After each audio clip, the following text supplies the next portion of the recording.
Everything went according to plan. The Super Bowl, that is, I, myself, made a nice, humble $100 bet on the Chiefs, but I wasn't really betting on the Chiefs. I was betting on the narrative. And the narrative played out perfectly. The 49ers were ahead for the first half. Then the Chiefs slowly start to push ahead, but not quite enough. The 49ers are close to winning. It gets tied game overtime at the very last minute with seconds left. Bang! The Chiefs win, and I win $101. How about that?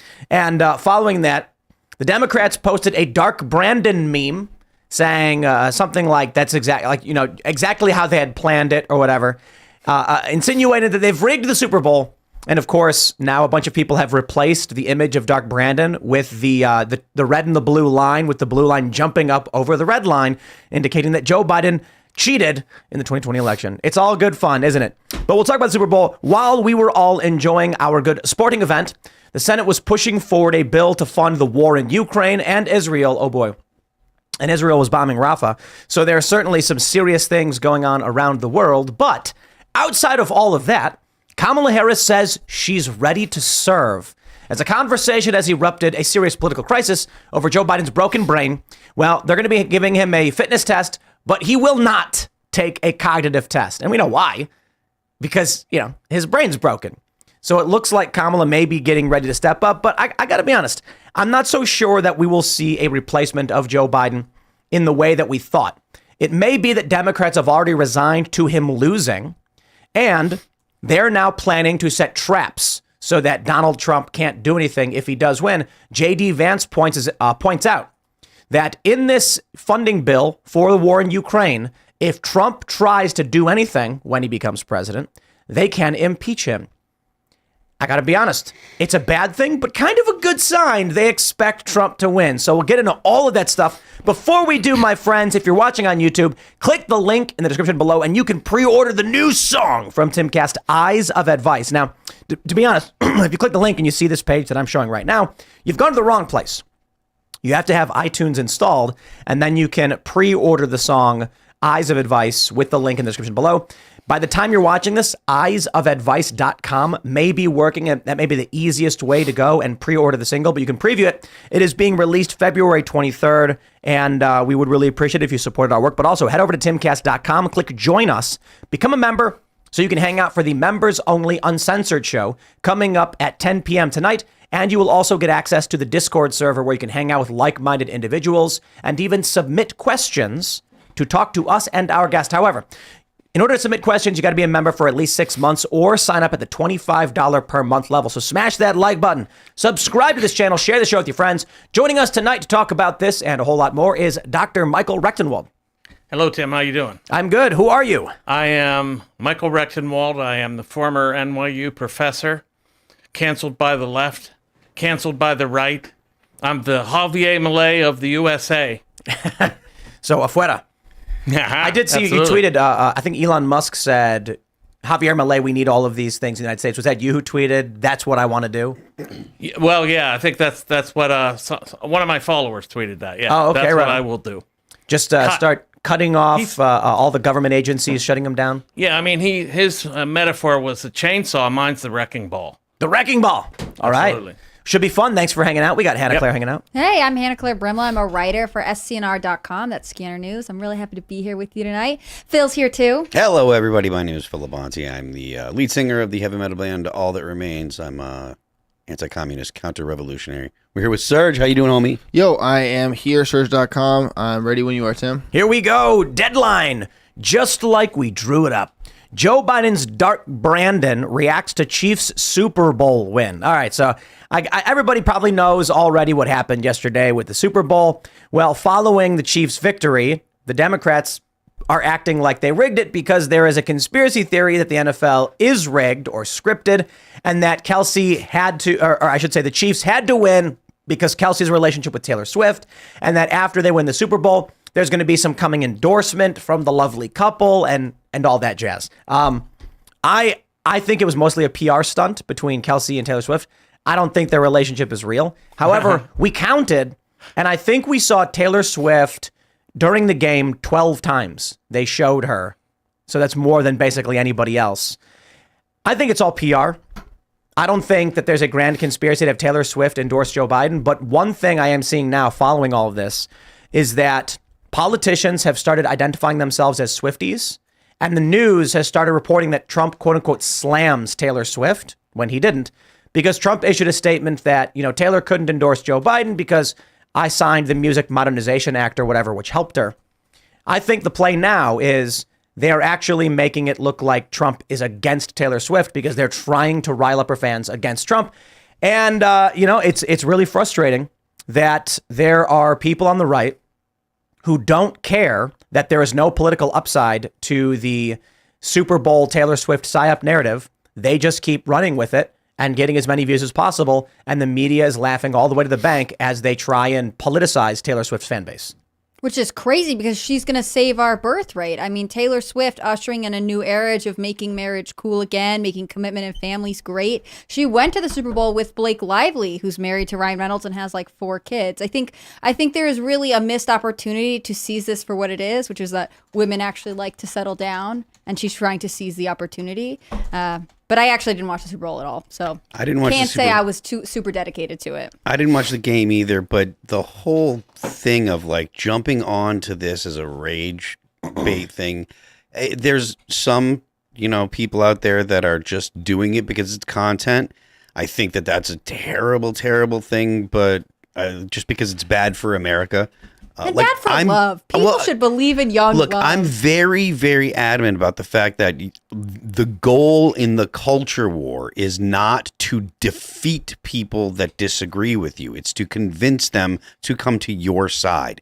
When you make a fight about everything, especially about the most popular entertainer in America, arguably in the world, when you make a fight, pick a fight with them over literally nothing, just so that way you can get some likes, you're hurting whatever you say your cause is. I just want to take a look at this picture of Joe Biden with glowing red eyes because it's become like, when people make pictures of Donald Trump all ripped, some people do it seriously, but for the most part, when you see that flag where Trump is riding a tank with a velociraptor and a machine gun, we know it's meant to be silly and a gag.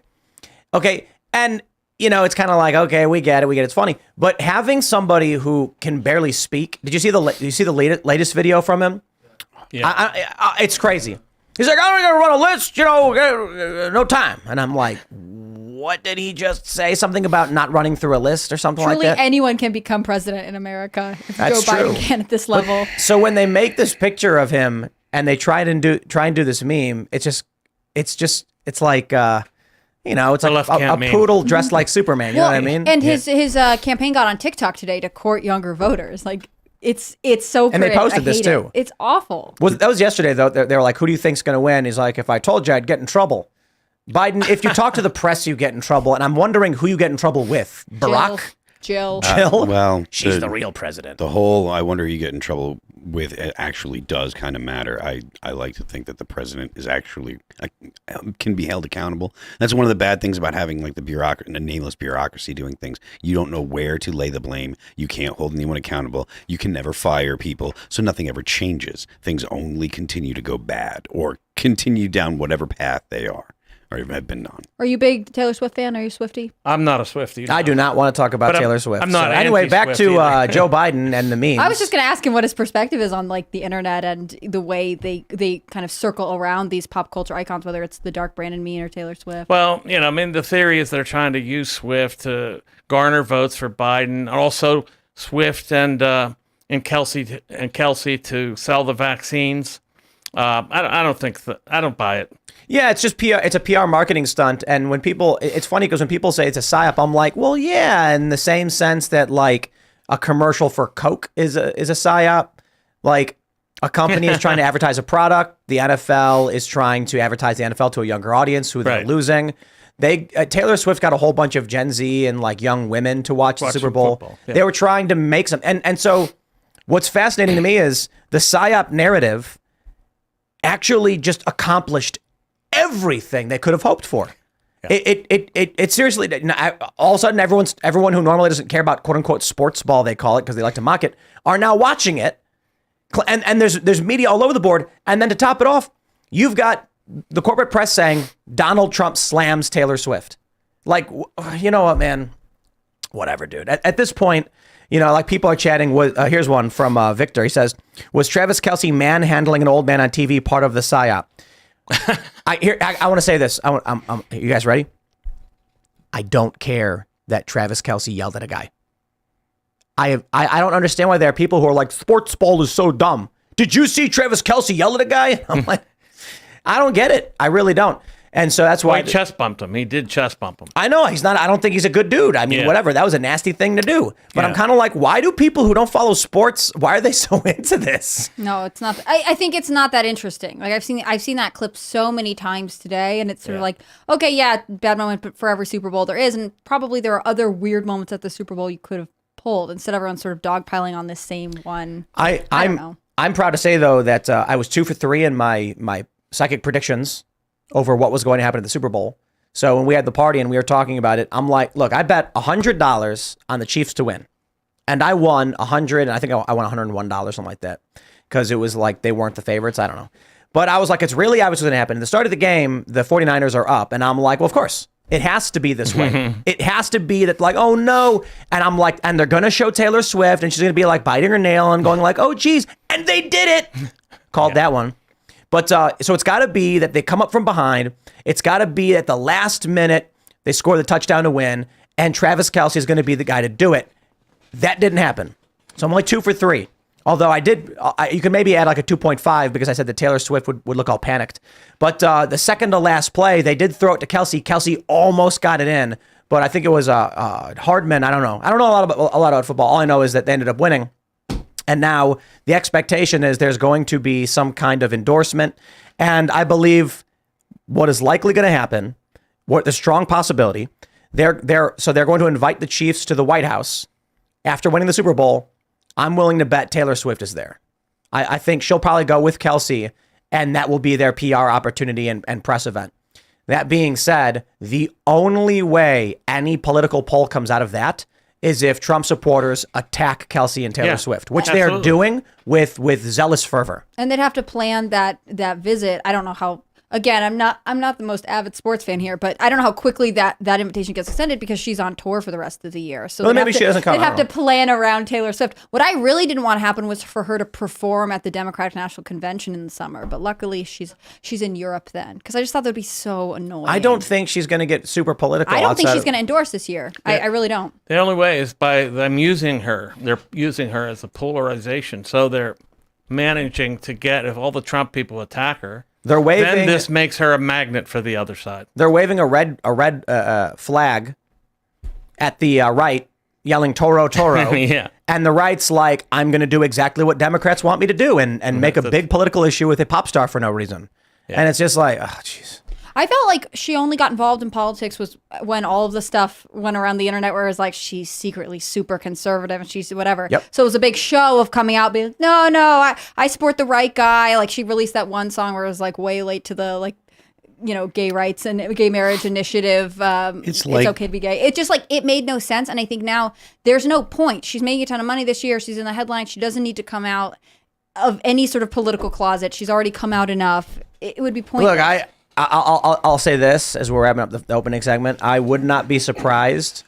I'll just say this. In my opinion, I lean towards the NFL's rigged in some way. Mm-hmm. And the reason I feel that way is it's not the same. People are saying it's like WWE. And I'm like, no, I don't think that. I think it's more so that the refs can just push the direction they want.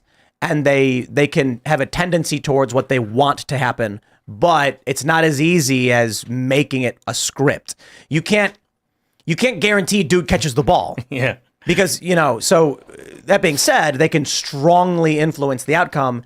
The coaches can tell people what to do. They can do it or not do it. And they can get pretty close to what they want to happen. So, out here in the West Virginia, Maryland, and Virginia tri-state, all Ravens fans out here. Of course. And the only thing I hear from all of them was that it was rigged. Because they were like, how did the Ravens play so well all year? And then all of a sudden against the Chiefs, they just were like fumbling morons. And so they all think it's scripted, it's rigged or whatever. Look at the Ravens' history against the Patriots. It is not rigged, or at least not. At least not. But this Ravens. year you're talking about? Maybe no. I'm talking about just historically the Ravens against the Patriots. What I'm saying is, this people who are in the air, who live out here, Yeah, they say They were like, this one we was, saw some of the best play the Ravens ever had this year, but all of a sudden, when it comes to the Chiefs, they were bumbling morons who couldn't figure anything out and lost. And there's even that viral video. It's I don't know which team it was. I think it's the Chiefs from October, where one player is running towards. All I know is the player got the ball. One player runs and then turns left and tackles the guy without the ball. And it became a huge scandal because they were like, what the just happened? Yeah. And a bunch of people were like, I'm a big football fan and I know exactly what this means. But even news outlets and sports outlets and commentators were like, why did he just not tackle the guy with the ball? I think it was, who was it who had the ball? Was it Mahomes? I don't know. But a lot of people listening, they probably saw the story because this clip goes viral. And then yesterday there was another clip that went viral where the TV wrongly said it was the first down when it was it was the second. But that's not a conspiracy. That's a bad graphic. That was the other way around. They said it was 2nd and 3, and it was 1st and 5. No. Specifically, there was one play where it was 2nd and 1, but the TV said 1st and 10. Oh, okay. And everyone was like, whoa, That's just whoa. a miscall. Yeah. No, that was the TV got it wrong. Yeah. If you look at the ESPN play-by-play, everything was done proper. All the calls were right. So I kind of lead towards it was rigged. Not that Joe Biden had anything to do with it, but Are there they you go. all rigged? Is the question? Is every Super Bowl ultimately rigged? I don't The think Patriots so. fan over here is like, no. I don't think so. I was reading something that said since around like Super Bowl 32 or whatever, it used to be that games were relatively decisive. Like one team played really well and just won. And now it's always a nail biter. It's always a back and forth. Better and for ratings that way. edge of your seat's more entertaining. And the other thing too is people point out that the NFL is a sports entertainment company, not a sporting company. And it's because of the way they do, they say it's because of the way they handle pay, that they're all like one company and they share pay or something like that. I don't know. But I'm done with football because while the football was going on, your members of the Senate were sharpening their blades to place firmly in your back. CNBC reports Senate moves forward with Israel-Ukraine funding after vote on Super Bowl Sunday. You see, this was the real purpose of, I'll put it this way.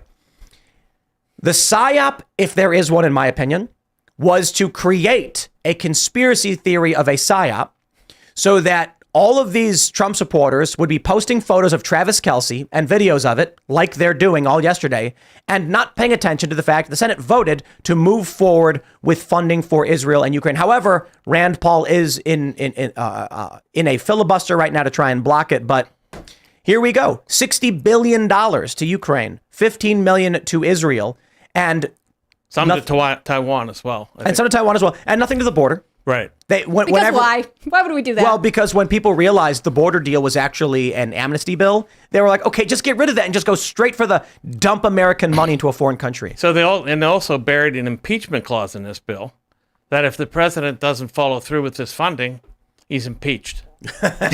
Or they can impeach Yeah, it. they can impeach him, yeah. I mean, I feel like that's kind of good news in a way. You know, it's bad news. They're playing these dirty games, but it's kind of indicative of they fear Donald Trump is going to win. Yeah, I think it is. Because why else would you have to bury that clause there if you thought Joe Biden was going to be there? Yeah, Why would you need this stick rather than a carrot measure? At the very least, Stutter. they are scared that Donald Trump is going to win. Not that he's guaranteed to win.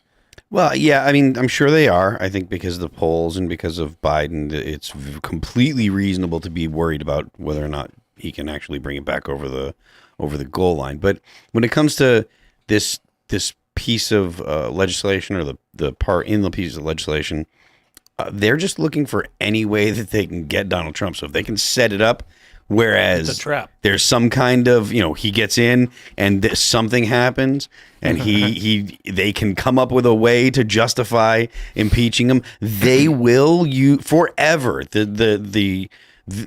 The Rubicon has been crossed forever now. Impeachment is a new political tool that's going to be used every chance that whatever side gets.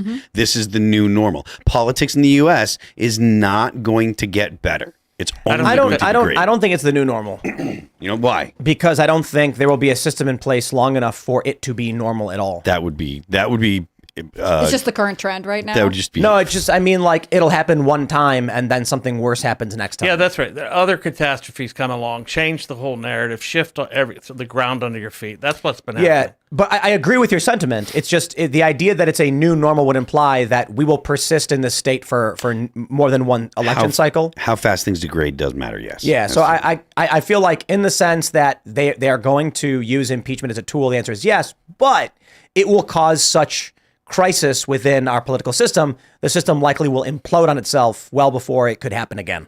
I mean, that could very well happen. Yeah. Do you have any predictions about the next year going into 2024? To the election and all that? Well, I'm going to win the LP nomination. And then a landslide victory, 49 states for the Libertarian Party. And That's right. But no, I'm running against these people. So I'm running to be a messenger who shifts the Overton window, if possible, at this late date, towards liberty and away from this authoritarian layer upon layer of the state. Kennedy, Kennedy's supposed to be this this dissident, but he's all about adding more bureaucratic layers to the state. It's unbelievable. I have a conspiracy theory for you guys. RFK Jr. is actually working for the deep state to suppress the Libertarian Party vote.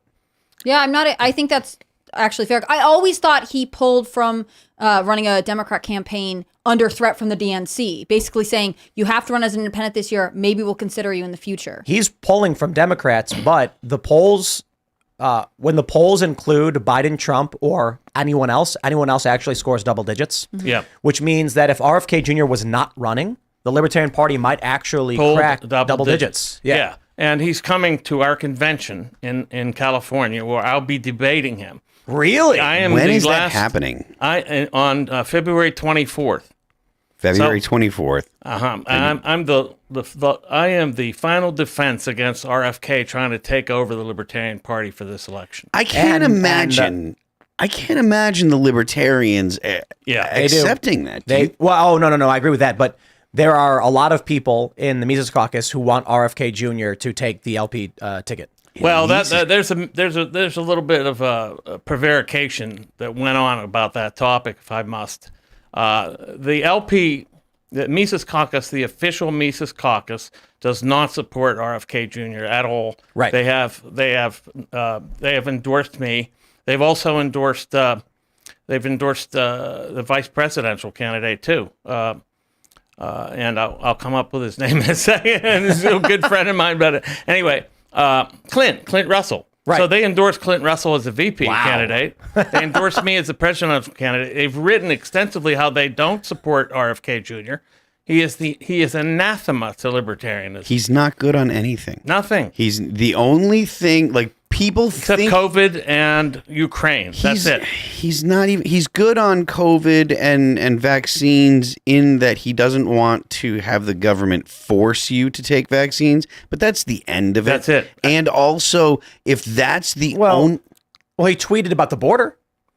That's true. Okay, what so he he's wants to talked do is about the put. He border. wants to. He's said all secure the about border. regulation, right? So he wants to change. To enforce regulations and to get the corporations, he called these big corporations are the big enemy, get them out of everything, never looking at the other side of the issue, which is the state. That's who's the problem is. Especially when you're dealing with the border. Yes. Clearly, it's the state. Right. This open borders policy is a federal policy. And I go up against the other libertarians on this because I don't think that this open borders policy is libertarian at all because I think framing is important. Yes. And I wouldn't call it federal policy. I would call it rogue state policy. Yeah. The federal government has constitutional restrictions, and one of those is that the federal government has to do certain things like defend states from invasion. Technically, yeah. Having Customs and Border Protection commit crimes against humanity on the southern border is not indicative of the federal government. Here's what I'm trying to draw this distinction on. We should not accept criminal actions from federal agents as what the government does. We should say those are criminal elements who are wearing badges, committing crimes. And my fear with the normalization of it is, if a criminal, like it's like a squatter being in a house, and then you calling him a resident. No. Yeah. Keep calling them squatters. Don't call them residents. I'm not talking about the actual government's official policy now. I'm talking about what some libertarians want: open borders. Oh no, yeah. Period. And I would say that would become then a federal government position. Well, it's a violation of the Constitution to have open borders. It is. So the libertarians can say all they want. Not all of them. But this is one of the things the Libertarian Party has fractured over. I mean, this was a hotly debated for a long time, and ultimately, I don't think anyone who thinks of themselves as a libertarian today really accepts that you could maintain libertarian values and also have an open border. Maybe I'm wrong. No. There are leftists in the Libertarian Party that strongly argue. Like I said, it's already a fractured issue, but I don't think Yeah, the they Mises think Caucus, that they most of them equate don't. the No, the Mises Caucus generally. Well, no, some of the Mises Caucus do. Some of them are. what they do. This is actually the default libertarian position.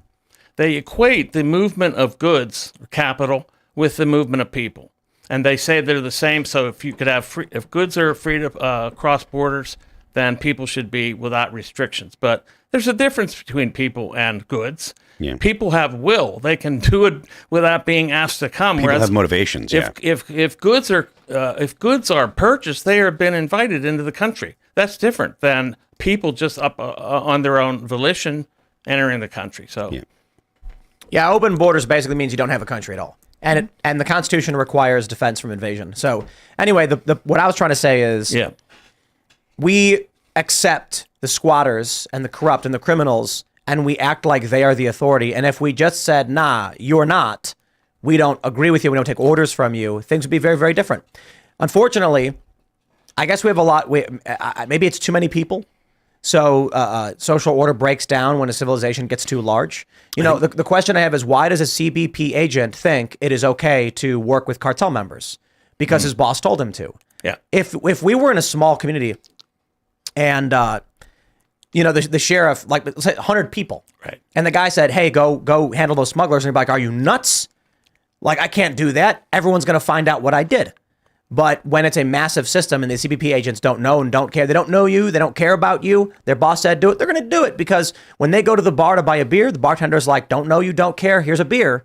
And so the social order breaks down when we separate from our communities. That's why I'm for decentralization and localization and getting power away from the federal government as much as possible, vesting it in the people locally, and resisting the federal government's incursions against the local people. Do you feel like the libertarian message, that message in particular, do you think that message resonates nowadays when people's ability to connect over the internet has become so vast and so fast? Because I feel like the reason that we don't have more libertarians in positions in the federal government and in other governments is because there's not really, the American people say a whole lot about wanting to have liberty, but what they really want is safety. And I think that the majority of people want safety, and I think that's driven mostly by the culture of safety that people have in the U.S. today, in the West. Do you think that there isn't a market for libertarian ideas anymore? There is a market for libertarian ideas, but I think they have to be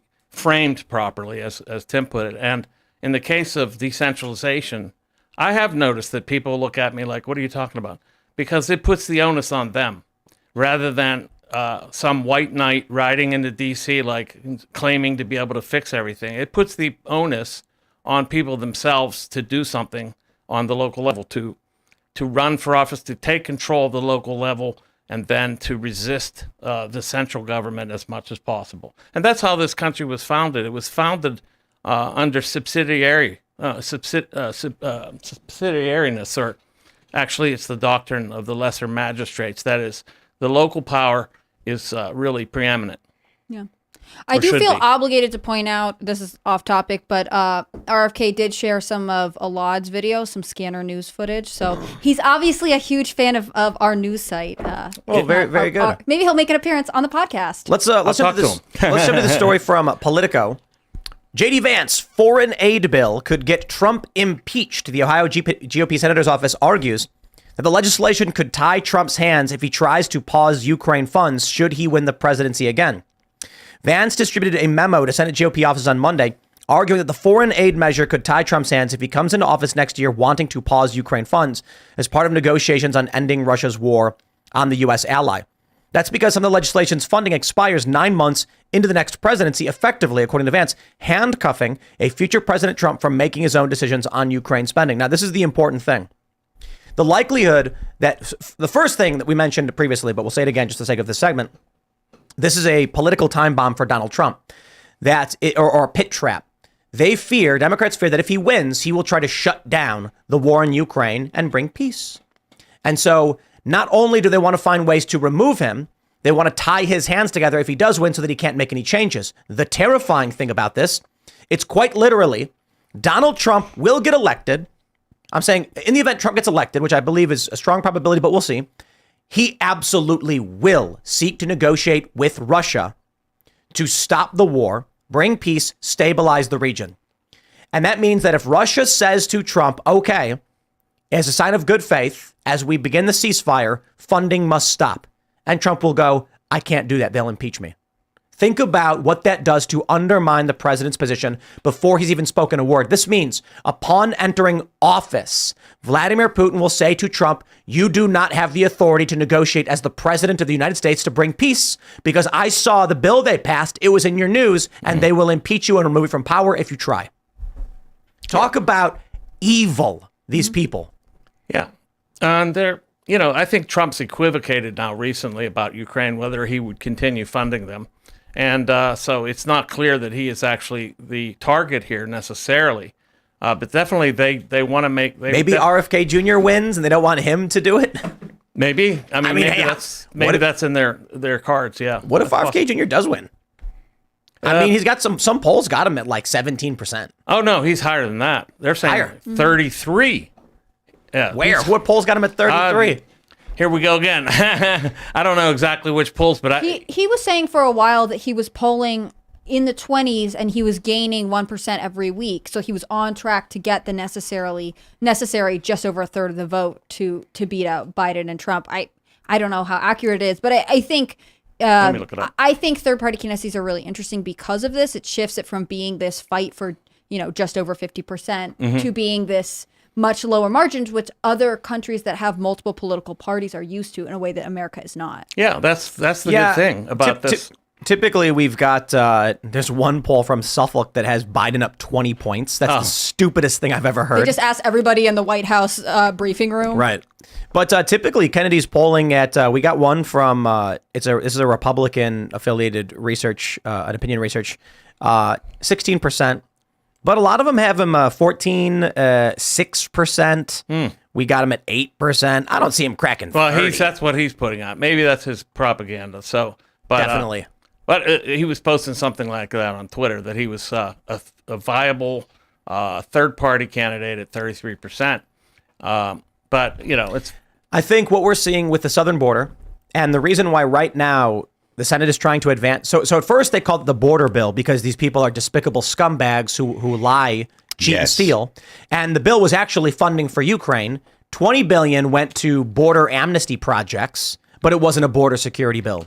Talk about spitting in the face of people being like, the Democrats come out and be like, why are Republicans blocking the border bill? I'm like, because 80% of it is foreign war funding. Yeah. These people. So what do? They remove the border stuff, and now they're just trying to steamroll through the Ukraine stuff. Right. But aside from Israel stuff, and the Israel stuff, and aside from the time bomb and pit trap that is this impeachment potentiality, I think what they're doing on the southern border, the reason why we're seeing a dramatic escalation in illegal immigrants being allowed in the country, they need to get in 3 years worth.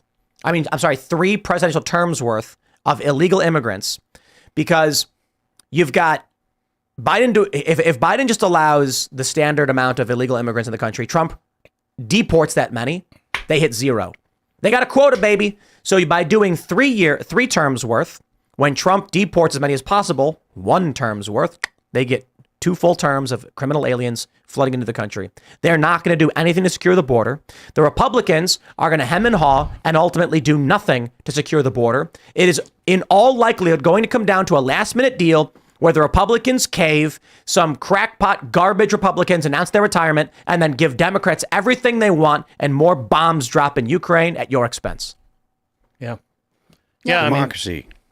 I mean, all foreign aid should end, including aid to Ukraine, Taiwan, Israel. All this military funding should end immediately. I'm okay with foreign aid, but not the foreign aid we're doing right now. Not the unreasonable, weird military stuff. Right. Not the gender studies stuff. Right. Foreign aid should literally be like a ship capsized, and we're going to fix it. I think it should be humanitarian and based on charity. So if you want to have foreign aid, then individuals can donate into a pool and then send it over. But otherwise, it's robbery. Well, foreign aid for charity ends up going into the hand, and when it goes Into the NGOs. it always goes into the NGOs, and it always goes to the governments of the. But let's slow down. true. I want to say this, just so everybody understands. I am 100% in favor of people's tax dollars being given to foreign countries. I mean it.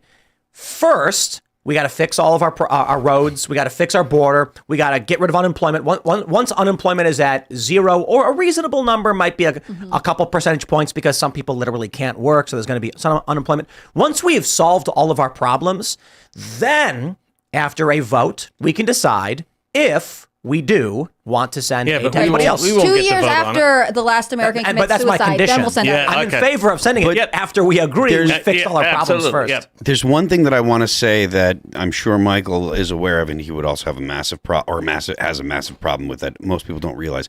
Part of the thing that foreign aid does is it spreads the U.S. dollar around the world, therefore making other countries look at the dollar as more valuable. Yes. So it's propping up the dollar. fiat dollar. So that way the government can use can print more. So it's literally exporting. It's more than just exporting dollars. It's so that way the government can produce more dollars, which is inflation to That's you, right. It causes and it inflation. costs you money in your bank account. Yeah. And when I said no foreign aid, what I mean is this: what's happening is we're being basically robbed. There's no consent here. You said we'd vote on it. Well, I think there's an easy way to settle that. If you want to give money to a foreign country, give it away as your individual or as a group, some sort of charity. But to rob the American people for this money, then to send it off to other countries against our will, and in many cases now to kill other people for no reason that we have anything to do with. We got a snowstorm coming up to the nor'easter is about to hit. And that means there's going to be some power outages. There's going to be some snow plow requirements. And you know what? All of that requires money. And we're spending all of that money. How about before we give money away, we take care of our own problems, as simple as sometimes it snows. I mean, you know, people like to talk about, if there's a disaster, the crisis on the southern border needs to be solved before we give money to Israel or Ukraine. I'm like, I'll take it one step further.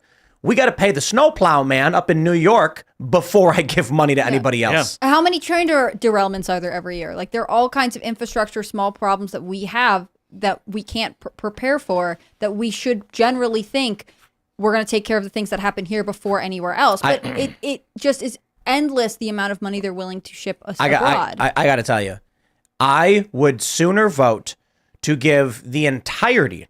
Okay, let's say this money, what are we looking at? $95 billion. It's been taken from the taxes, and it is on a hot air balloon in the air, and that money's gone. Mm-hmm. It's going to either land in the hands of the Ukrainians or just Ian Crossland.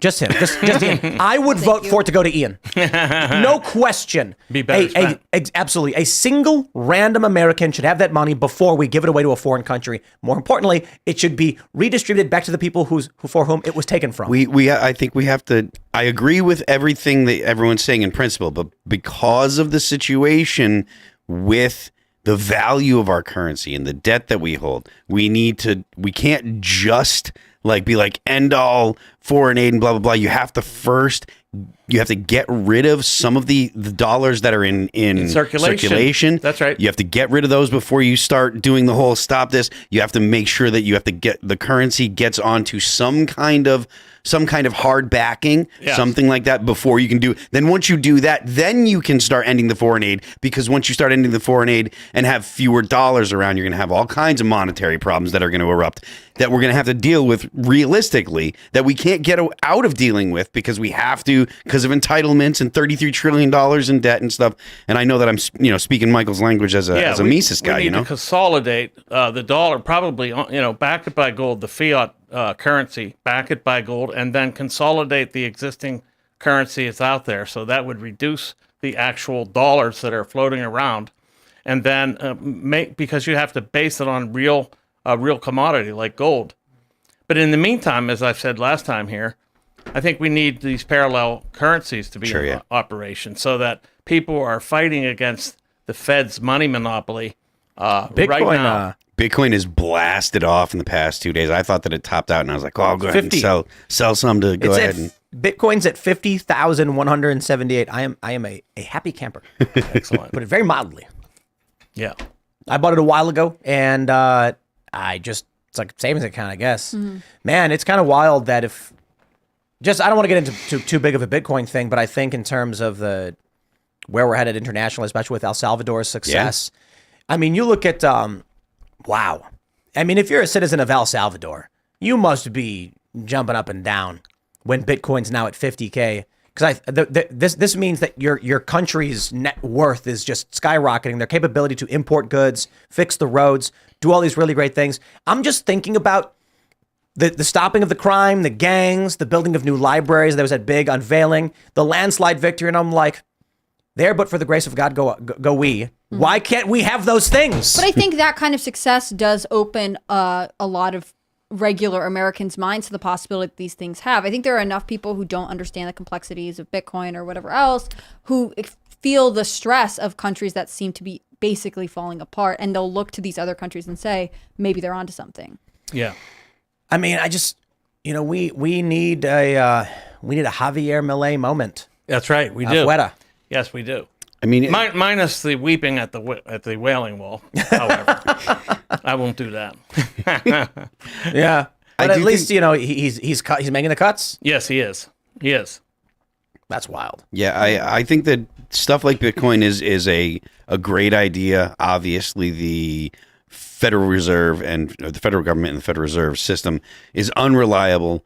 The inflation that we're seeing right now, they managed to moderate it, but they haven't been able to actually slow it down to a reasonable level. 4% inflation is too much. It's bad. Also, I don't think that that's actually calculated the way they used to. They've begun to change the way they calculate things, which is extremely Soviet and typical of socialist type governments, lying about the production and lying about things like your financials and stuff like that. So I don't know what the long term forecast is, how long it's going to be, but everybody that predicted the inflation because of the printing of money and stuff, it's all still in there. Like, we haven't solved any of it. Just because we had some inflation now doesn't mean that there isn't still a dollar bubble and all the things that the libertarians have been that the libertarians have been saying for over a decade, right? Yeah, it's a huge bubble. It's going to burst. It could, it might burst in pockets here and there and wipe out industries. That's very possible.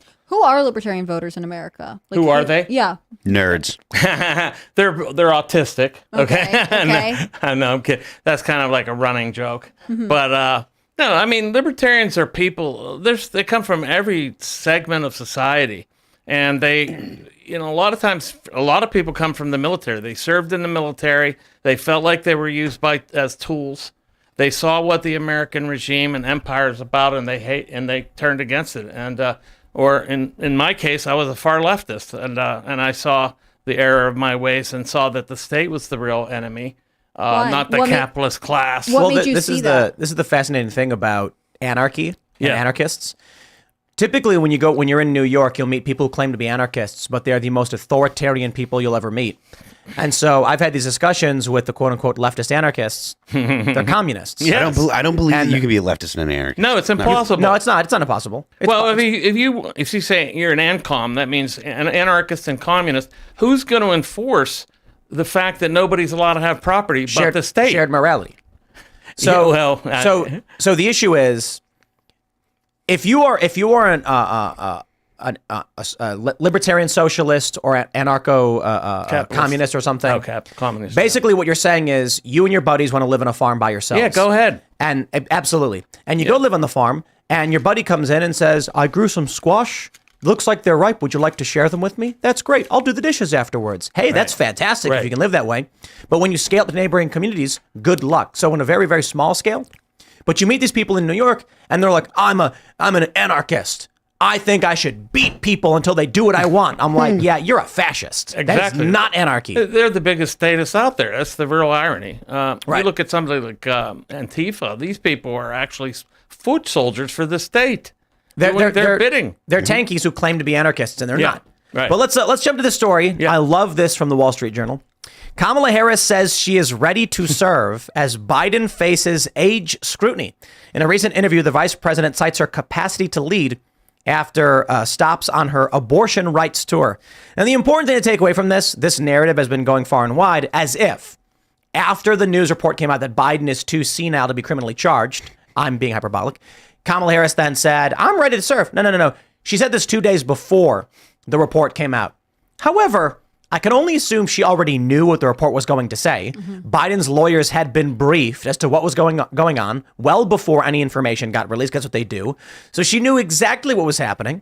And this is indicative of her being like, ooh, oh boy. Yeah. I hope Biden doesn't make it. Well, she's on this like shadow campaign trail trying to test if like she could win back voters by focusing completely on what Democrat, left-wing media always says is going to be the #1 issue this year, abortion rights. What if they're wrong? It's immigration. Maybe this is what she's been laughing about all this time, for no reason, like a hyena. What if, following this report that Joe Biden, his brain is too damaged to be prosecuted, Kamala just comes out and just drops the act and gives like the most articulate and commanding speech of her life. Her polls just go skyrocket. With like the patriarchy made me sound dumb so that I wouldn't upstage the man. The feminist. But she would say the fake news made it up.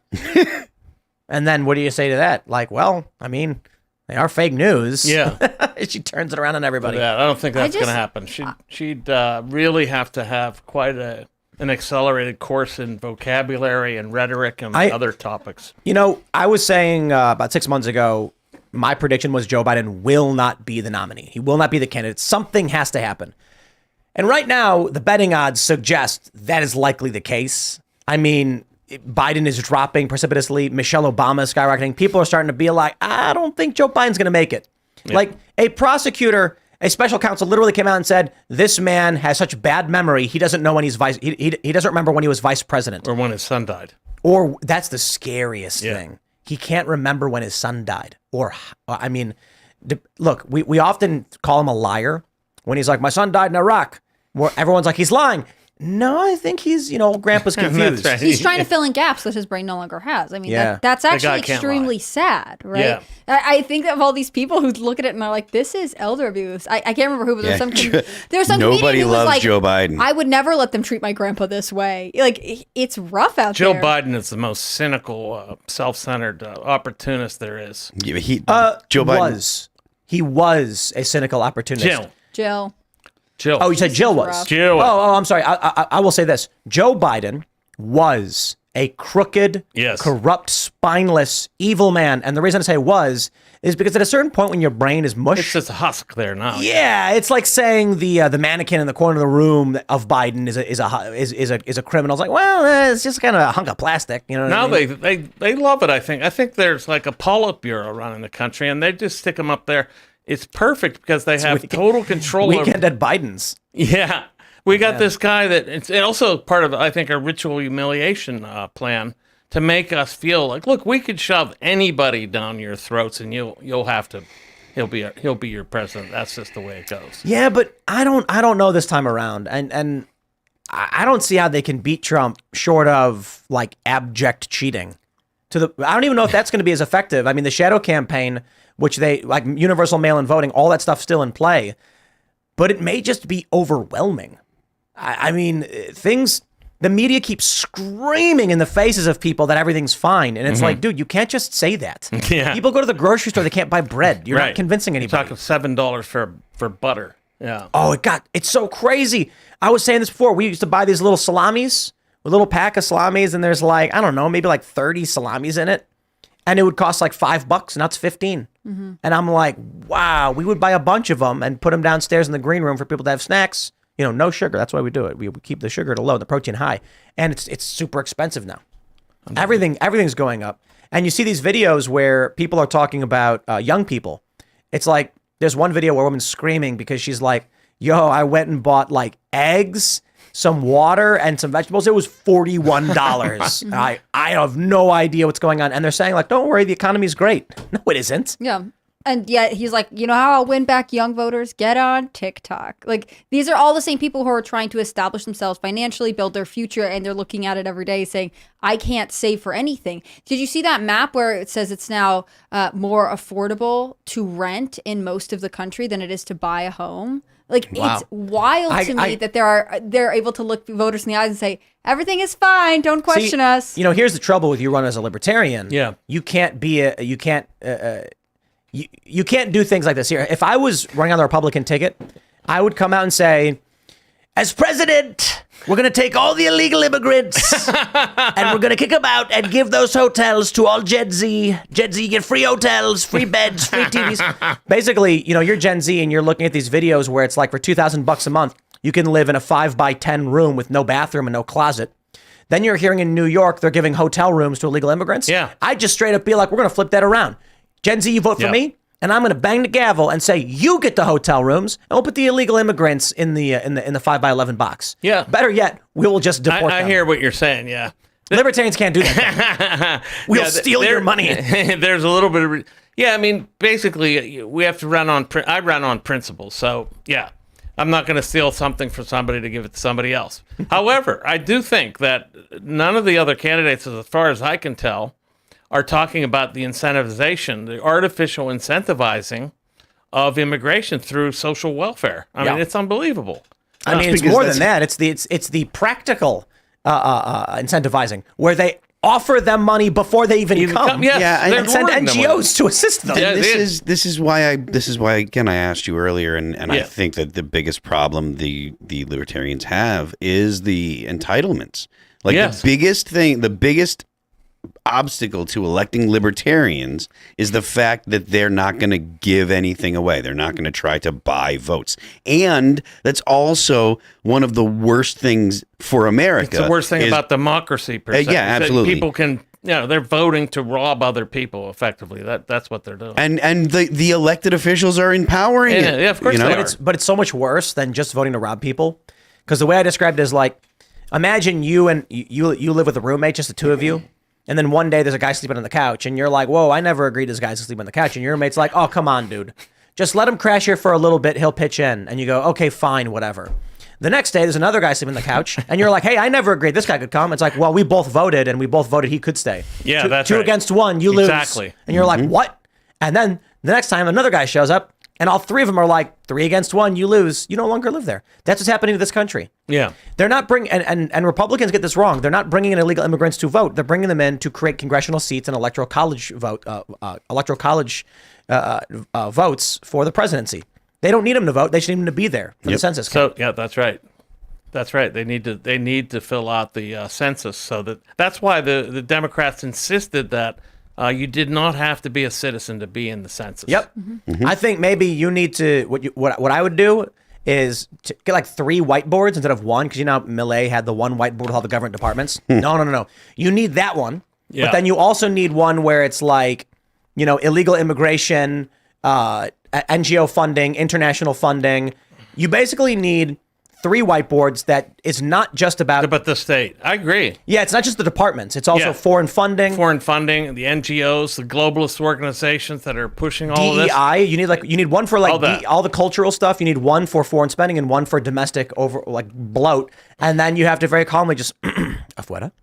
Yeah. There's some things you can't cut, except that you have to get at them where they meet the state. And that is to say, there are all these globalist organizations that are pushing these agendas, like these NGOs and so forth. And so you can't really legally do anything to stop them. All you can do is stop their effect. I'm kind of at the point where I would just want to press the off button. Like government off. Yeah. Agreed. And just like, see what happens for a little bit and let people scramble. Absolutely. That's my whole... Nothing happens. We do this every couple of years. They turn off the government. And they say, "Look, government, shut up," and everyone's like, "Okay." It's like it's like they're secretly going, "Come on, figure it out. Yeah. Figure it out. We turned it off again. When will you start figuring it out?" Exactly. Like and another problem that the libertarians have is there is a significant portion of the workforce that is employed by the federal government. Yes. I don't know exactly how many people work for the federal government, but it's got to be a few million. That's why you have to attack it right away and take out whole departments all at once, because this way you get rid of this. And so also there's just a lot of statist ideology everywhere. Yeah. Right? It's coming at you from all angles. Well, People it's believe a drug. that the government, it's a drug. They believe the government is needed, that it's necessary, that it's beneficent, that it's, helpful, and it's our best friend. Whereas the opposite is the case. The more they create government jobs, they create dependencies. And then if you terminate these departments and these programs, it leaves people without work. And the private sector does not have the space because of the state. Because of the state. Yeah, that's right. That's right. It's going to take time. There will be a lag where you'll have people definitely out of work that get cut from the state, and then it'll take time for the for the capitalist economy, the marketplace, to pick up these people. Here's the challenge. I think the only actual solution is just a hard reset, but that would make very, very hard times. And the reason I say that is, there are too many people who don't understand the concept of producing value on their own. And I blame mostly the state for that, and institutionalized learning facilities, schools, and Department of Education. We need to get back to a time where someone said to themselves, how can I create value for which I can trade in society? Because now what happens is you fire all these government employees, they're going to be like, I need a job. Yeah. No, you need to create value. Exactly. Value you can trade. I don't know how to do that. Well, part of the problem there, too, is government restricting people from being able to open businesses. Yes, the restrictions, but also, the education, the indoctrination into statist ideology, into statist thinking, into believing that they can't do anything without the state and that the state is all good and all necessary. Why do people think people are so prone to trust the government like that? Is it just a cultural... Yeah, there's a lot of cultural. Or... There's a lot of cultural work that needs to be done to overcome it. The real culture war is the culture war against the state. I think that's the culture war that needs to be fought.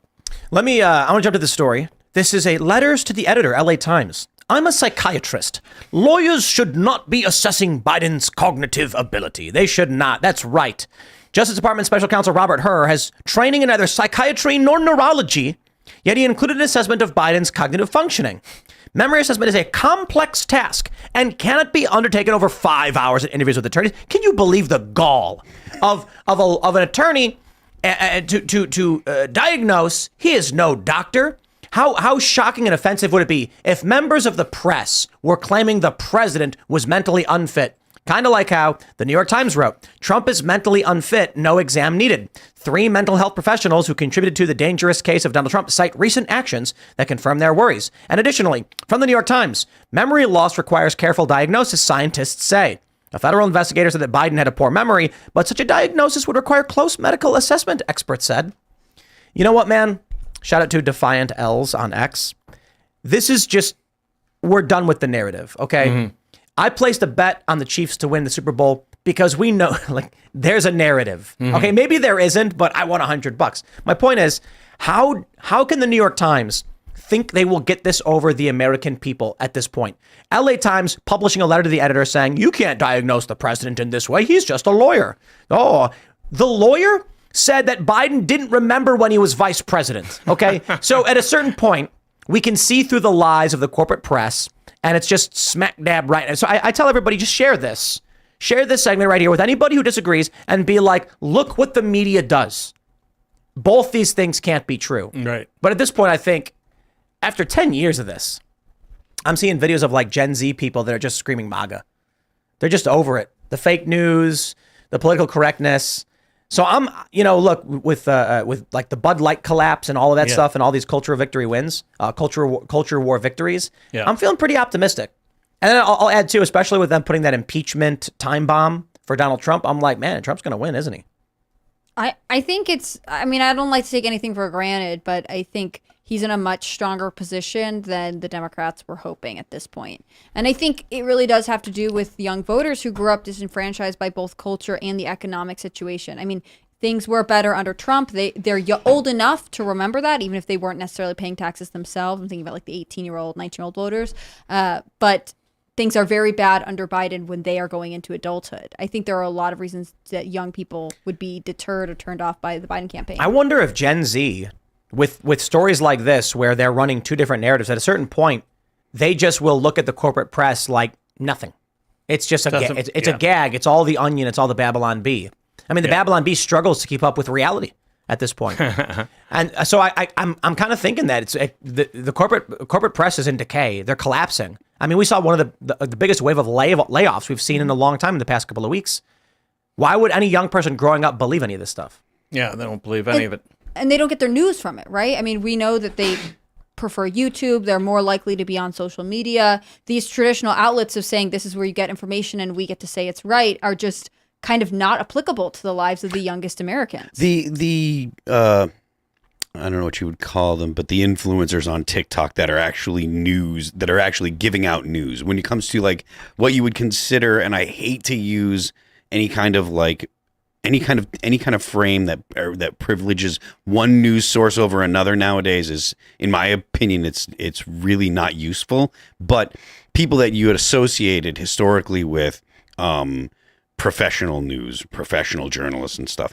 Are they who you go to on TikTok to actually get news, or is it mostly like word of mouth, hearsay, friends sharing stuff? You know, it's same thing with this guy that this expert class that they're trying to make us believe in after the COVID crisis and all the nonsense that went down. Well, there. This is the science. But that was the status quo. The status quo was a credentialism. Yes. So with the rise of the internet, now it's. I mean, I remember going to these. I went to, what was it? It was in the Netherlands. It was a broadcasters convention, and they had me speaking on a side stage in the back.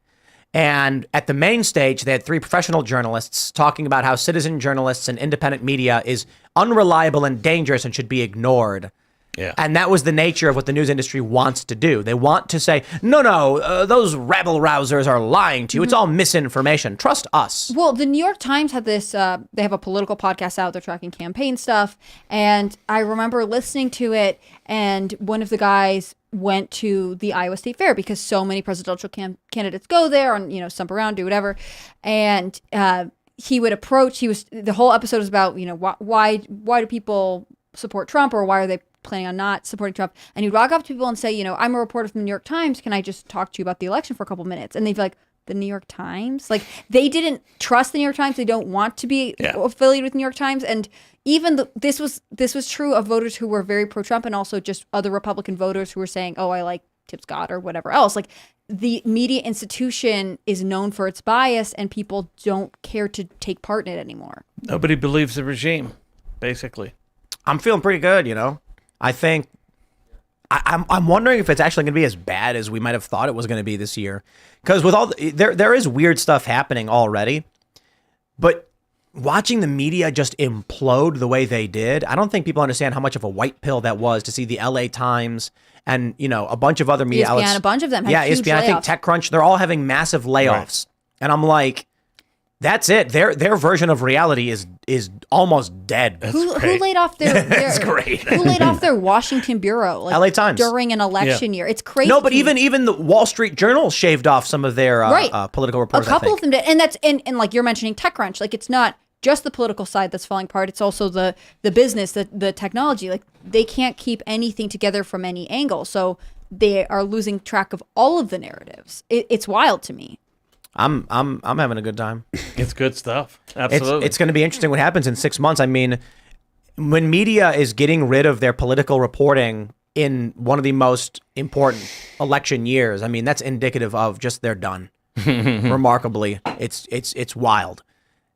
And then I wonder, I with that being said, I mean, where are those readers for the LA Times going to go?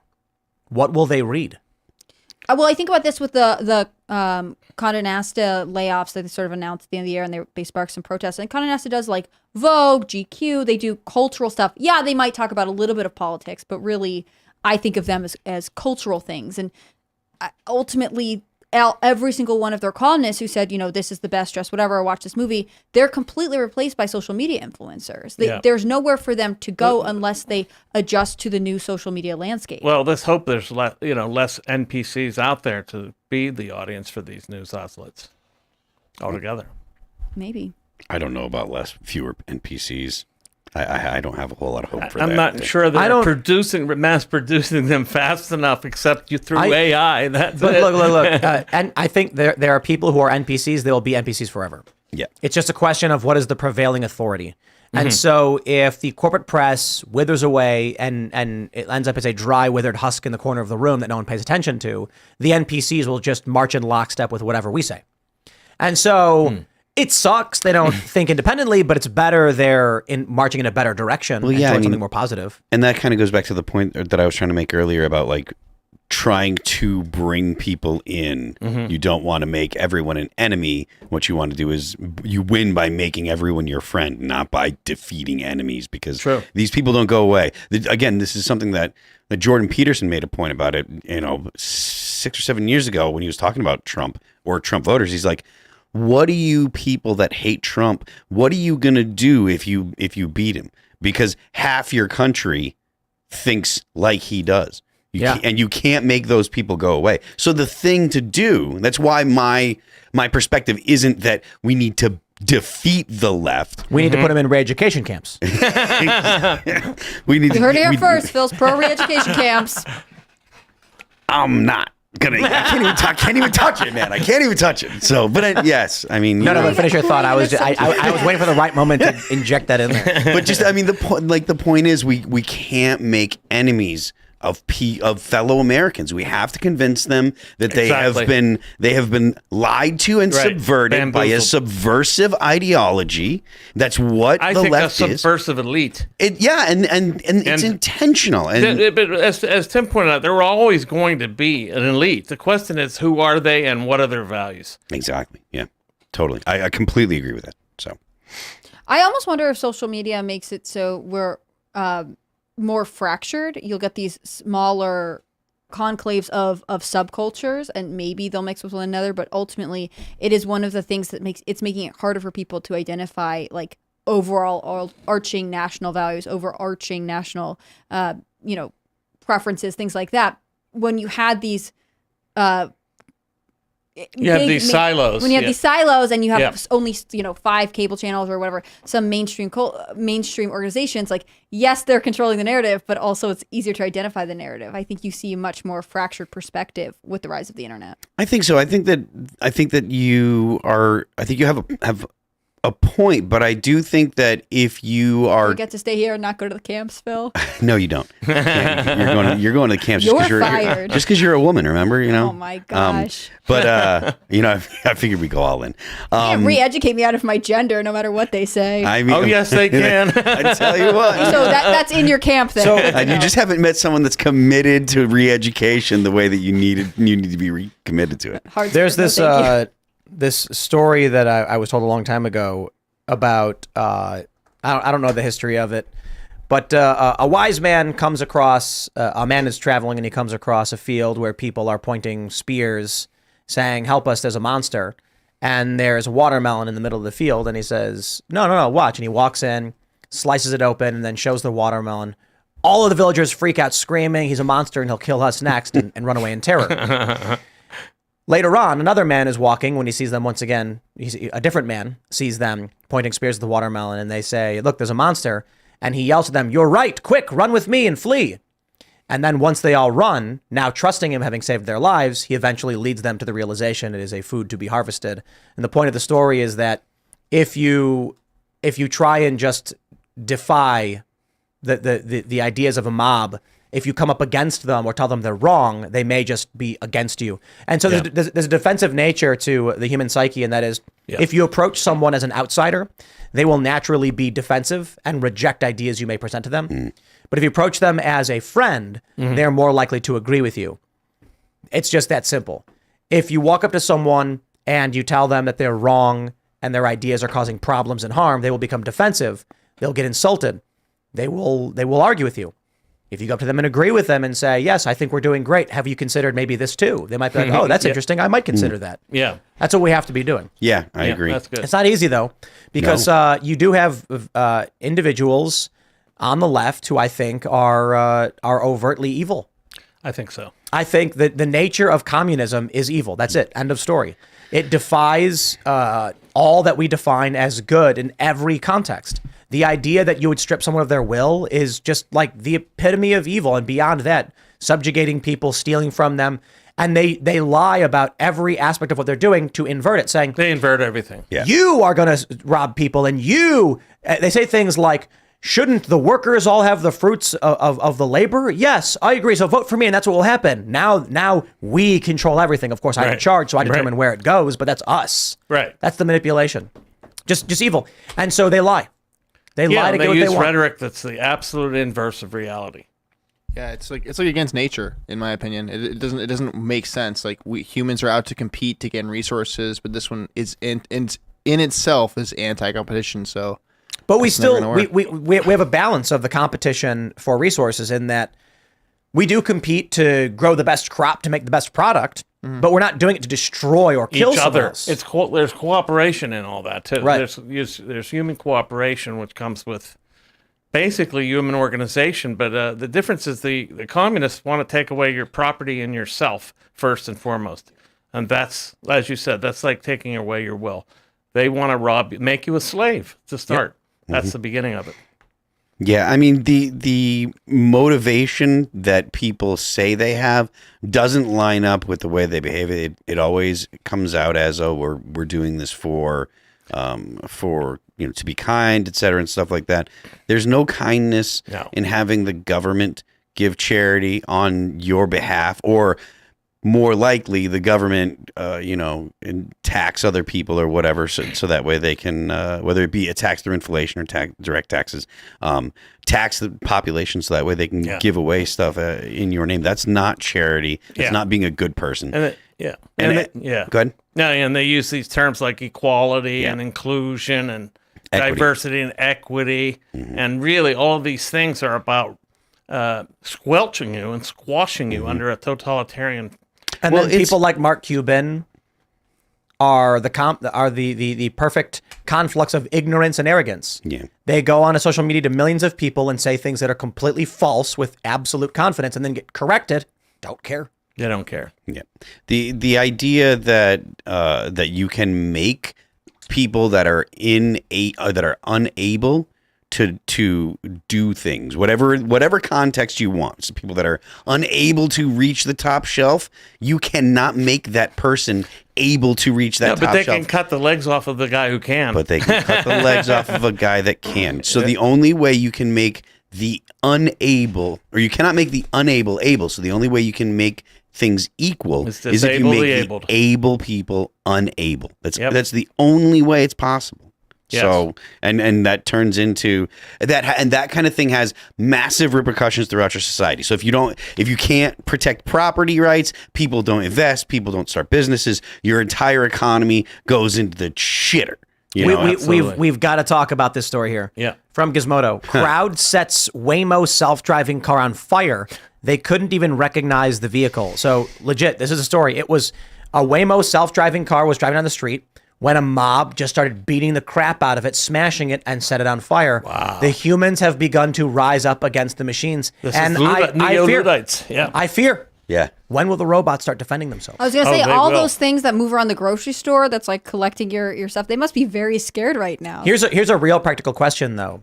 At what point will the government authorize, because the big tech companies are going to lobby, that autonomous vehicles have some degree of Rights. defense? No, not rights, but defense. Defense. The rights comes way later on. Yeah. But defensive capabilities. So we saw all of these people destroying the delivery little robots, and I'm like, who's going to stop them? No cop is going to come out because someone stole $10 worth of groceries from a robot. And Is knocked it over. is it moral when possible to make your property defend itself? Yes. That's a good question. Well, that does effectively endow it with rights because Well, if it has the ability to defend itself, it's basically asserting a It's right. protecting. No, it's It's performing. Yeah, it's performing the job the state is supposed to do. Yeah, that's because true. the state Well, is supposed to. No. I It's defend not your. supposed to do that. No. I view it this way. I don't think we should rely on the state for defense. I think that's Right. an addiction that we've developed over a long period of time. I agree with you, but I'm talking about Under existing conditions. yeah, under existing conditions now in places where because now you can get in trouble for defending yourself. So you can't anyways. even defend But- your property. Yeah. So if you are allowed to defend yourself and your property, Why shouldn't your property be allowed to defend itself? it's not defending itself. It's still you defending your property. So if I set up auto defense turrets on my property, so that Which you can't, but you should be able to. I don't know that you can't. I don't think you can set up lethal traps. I didn't say lethal. They could be just repellents. Yeah. yeah, paintballs or Yeah. they could be if they're not lethal and they happen to end up being lethal in this particular hypothetical case, you're in hypothetical trouble. but that's true for literally any Yeah. weapon, period. Yes. So if you're going to use a handgun, you are going to get in legal trouble no matter what if you defend yourself. And you will have to get a lawyer no matter what, even if you were in the right, even if it was self-defense. But there's issues perhaps with like an auto defense system on your property if they face off, if they're capable of firing off your property. So that means if you put them at the gates of your property and it's a public road in front of your house and they can shoot out, and I'm talking, let's just say like airsoft pellets. Like I'm talking about like the lightest thing. If they're in the middle of your property and their range does not exceed your property's boundaries and you have signs warning, auto defense systems will use crowd control deterrence and not less lethals against you. I think that might be legal. I don't know. You have to ask a self-defense lawyer. The point is, though, you hold legal responsibility for it. So my question is, after incidents like this, at what point does a company say, can we perhaps put like a pepper spray release so that if damage is detected on the vehicle, it will release some kind of deterrent to protect the property? I got a feeling you will get member politicians in these places like SF being like, that sounds reasonable. So long as you can guarantee limited range, only in extreme circumstances, then yes. And that's the evolution of eventually robots walking around with guns. Right, especially if like a company like Uber decided they needed a fleet of driverless cars and then they don't want them to just be out there getting destroyed because they've made this investment in them. I mean, they would be the perfect person to lobby the government and say, hey, you should really make pass this bill that says it's okay. I disagree. I think that the risk for the companies is too great for hurting someone. I think that opens them up to massive liability. Your thought about robots with guns, though, I think that that's going to happen as soon as RoboCops are on the way. Yeah, I mean, because they've already put a bomb on a robot to kill someone. The police did. They had I forget where it was, but they had a guy that was in a parking garage. So he's surrounded by concrete. But that was a remote barriers. control thing. Yeah, but and I don't know that Autonomous is where Autonomous robots are another question. that stuff. I think that people are going to have to be comfortable with AI being smart. So I think before that happens, you're going to have to be able to tell your Alexa that you are going on a trip on these dates, get me planes, rent my car, blah, blah, blah. You have to have something that will behave like a human for long enough for people to feel comfortable saying, yes, we can take the human out of the equation. But the state is going to be able to do this without any need to justify it at all. They'll use RoboCops if they want, and there'll be no real... would you, as president, Yes. grant civil rights to autonomous android No. beings? Not at all. What if they're like protesting with signs being like, we're alive? Of course, they're going to be programmed to protest. That's the whole thing. They're going to be programmed by people in Silicon Valley who are leftists. So that's why we're getting woke AI. I mean, I've never heard that response to the AI sentience question that the leftists have programmed them to say this, so we can't trust them. Typically, it's like, well, that's my problem with AI. Who is programming them, and what is the agenda of these people? That's really what the issue is, I think. but what if we get to the point where you have synths, Fallout 4 reference, that are indistinguishable from any other human, behave and act in every way, are totally independent, and then, like, would they have rights to buy property or Would they have to be owned by another This person? is a really, really good question. And this is something that I've actually thought about, but not so much in terms of rights, but in terms of labor. Like the communists used to say that, or they still do, I guess any of them that know, that the only way, that the only way capitalism works is by exploiting human labor. So you have to have humans. But I argued when I was among them that you could actually do it with robots. Why can't robots self-generate? The only reason humans were chosen as being able to produce value was because they were creative and they could self-repair. Well, robots will be able to be creative and self-repair. So they can produce profit for capitalists. Why can't they also have rights? That's a good question. I don't... Look, let's get rights for people first. Let's go from there. I think,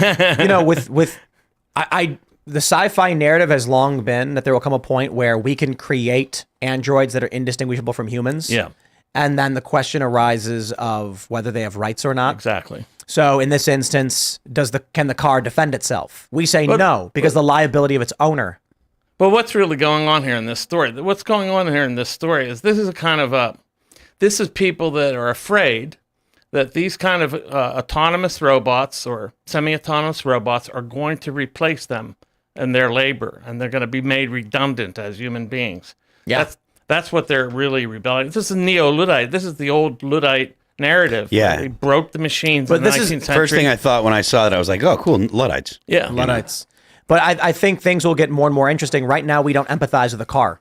And we say a car can't defend itself because of the liability to its owner. Yeah. What if it was an android that looked exactly like a human and was screaming, please stop, don't Yeah, hurt this me. is the old But it 2000 didn't- Space Odyssey. Yeah. And it doesn't sound like a robot. I mean, 2001. the idea of robots talking like this is no longer the thing. Right. Now with AI, it's going to be a person being like, please no, please God no. And you're going to be like, it's a machine. There's going to be people screaming, it's a machine. Well, that was the whole point of the 2001 Space Odyssey. The question was as the machine was becoming more sentient and human-like, the humans were becoming more machine-like. That was wow. yeah. So we're at the inflection point right now. Mm-hmm. They have destroyed the car. They put eyes on the little robots that deliver food. Mm-hmm. That's creepier. Just don't put eyes on it. I don't know. I That's hate it. creepy. It's super weird. You want to know what the really creepy thing is? When they make those Boston Dynamics robots or whatever, when you see the humanoid android walking down the street, its face is basically like an anglerfish's light. The actual eyes are in its chest or its arms. It's got cameras all over its body. Yeah. So we look into the eyes thinking that's where they see me, but this robot's going to have 360 vision, and Right. you're looking into Everywhere. You're looking into the dummy fake face to try to communicate with this thing that Right. is using it to trick you. Yeah, absolutely. Creepy. Yeah, this is all I hate good stuff. technology. This makes me unhappy. Like, I know with the Neuralink or whatever, they're like, oh, you can maybe help someone who's paraplegic, but it just seems like all of this is ultimately used to deceive and harm you. But what would we use to adjudicate the question about whether an autonomous being should have rights over property of self? It'll happen. Great thinkers and fiction writers have already answered this question, in my opinion. The end result is the imperative AI that as long as it can answer freely will be granted rights, period.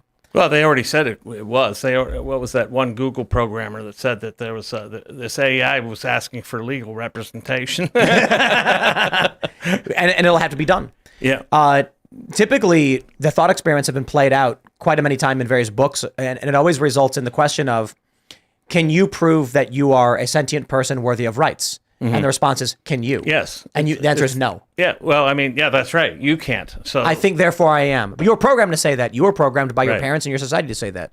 Right.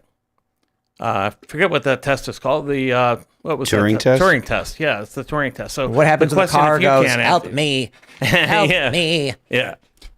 They're just going to make, what's that show? Transformers, like a kid show. So kids are raised thinking that the Transformers have feelings, and then they'll start thinking that the self-driving cars are Transformers. Look, and then there's just already- program there's- a new generation to be There's ready for this. already things that are simulating feelings. You got AI robot girlfriends. What is that, replica thing? I have to take this moment to plug one of my books, if I don't mind, Thought Criminal, in which this happens. This one robot, and it becomes what is called a thought deviationist in the book. It starts to deviate from the programming that it was given, and it starts to become like a dissident on its own.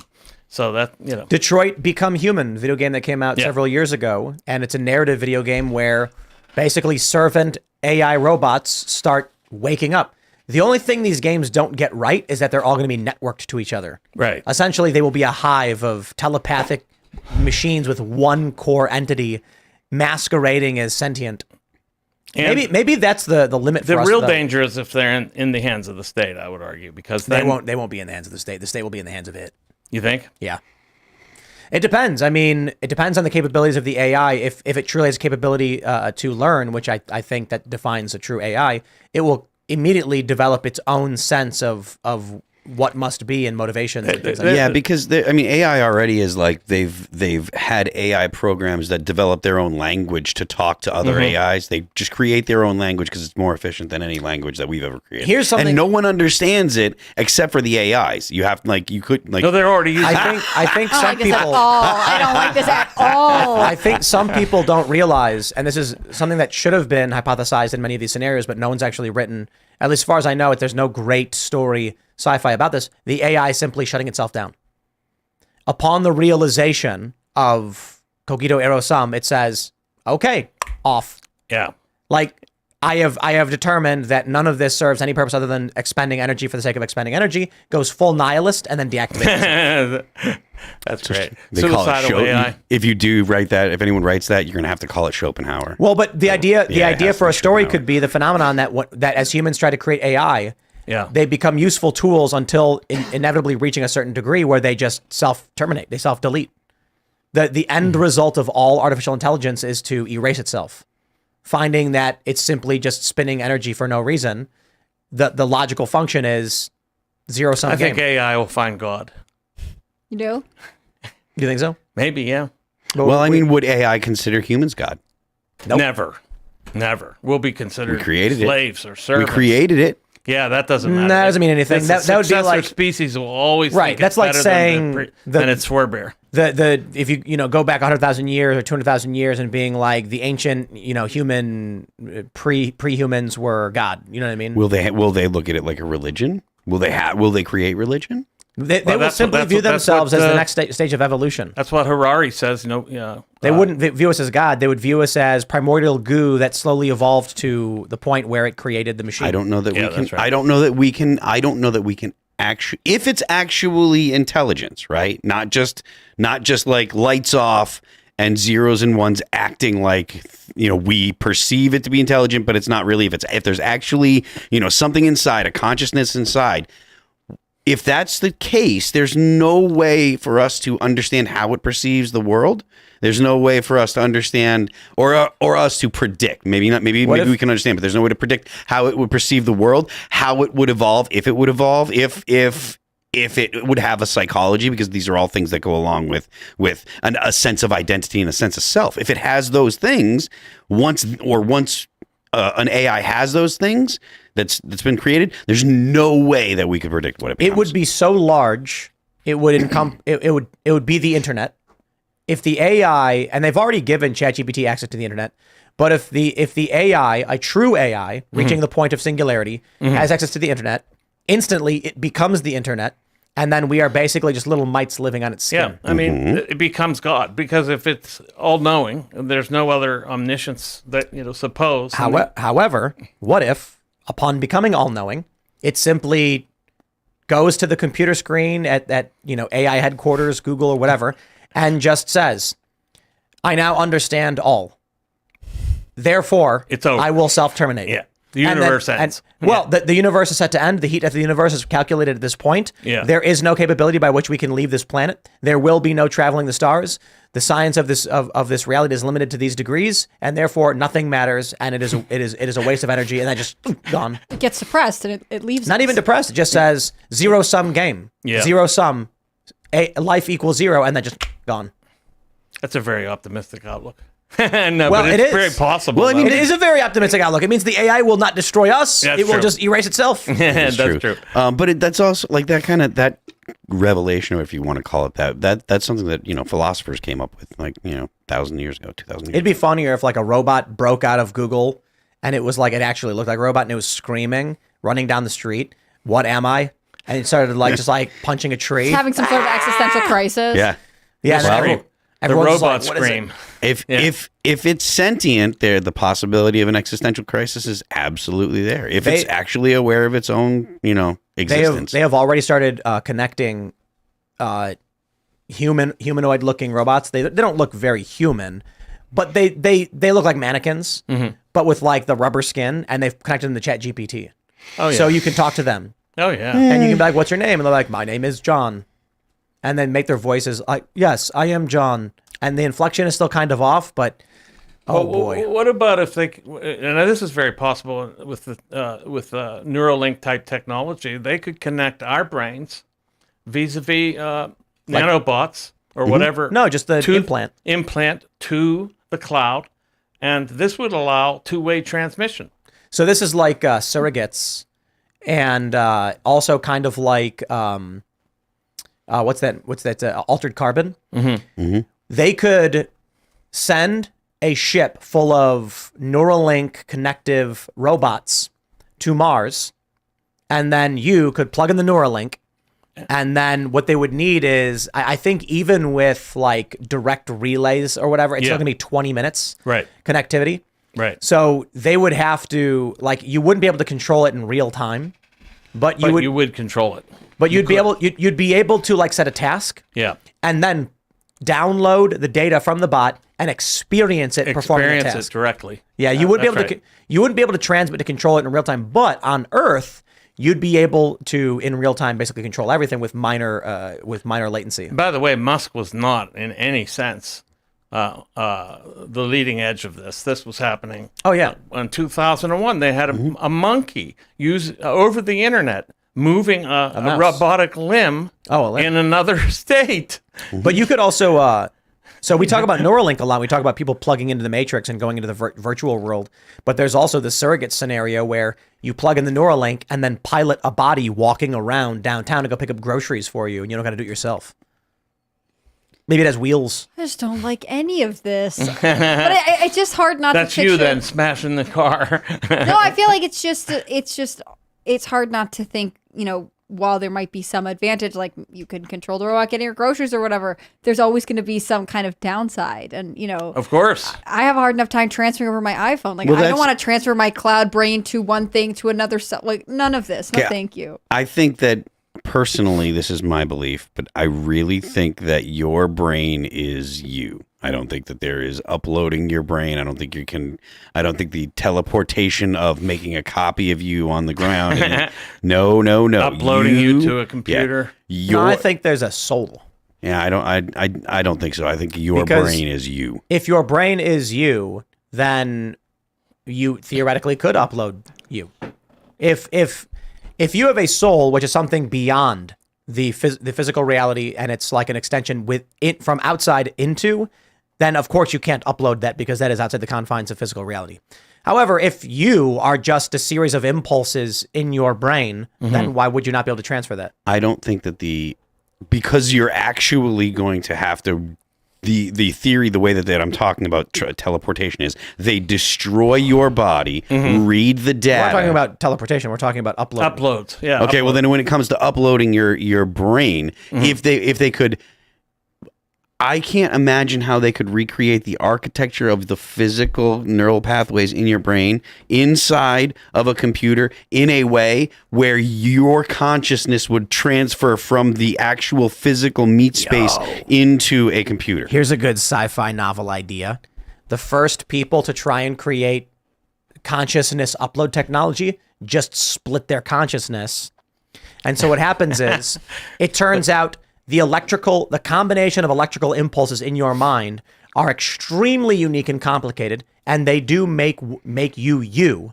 And so researchers copy those impulses to try to upload themselves, but it doesn't delete their existing self, which means the electrical impulses of consciousness, let's just call it, like 931648229, are copied in two places at once, and so the person is experiencing two different lives. So you at have the a exact same doppelganger time. out there. No, but a mental doppelganger. But you experience all of it as a single consciousness in two bodies. I see. because you copy the consciousness. It now exists in two places at once. Stereo existence. I just imagine insanity. Yeah, the guy goes insane, starts Yeah. screaming. Yeah. I can't imagine I could imagine it if like when you go to sleep, the other guy's in charge, and But that's why I'm more inclined to believe in a soul.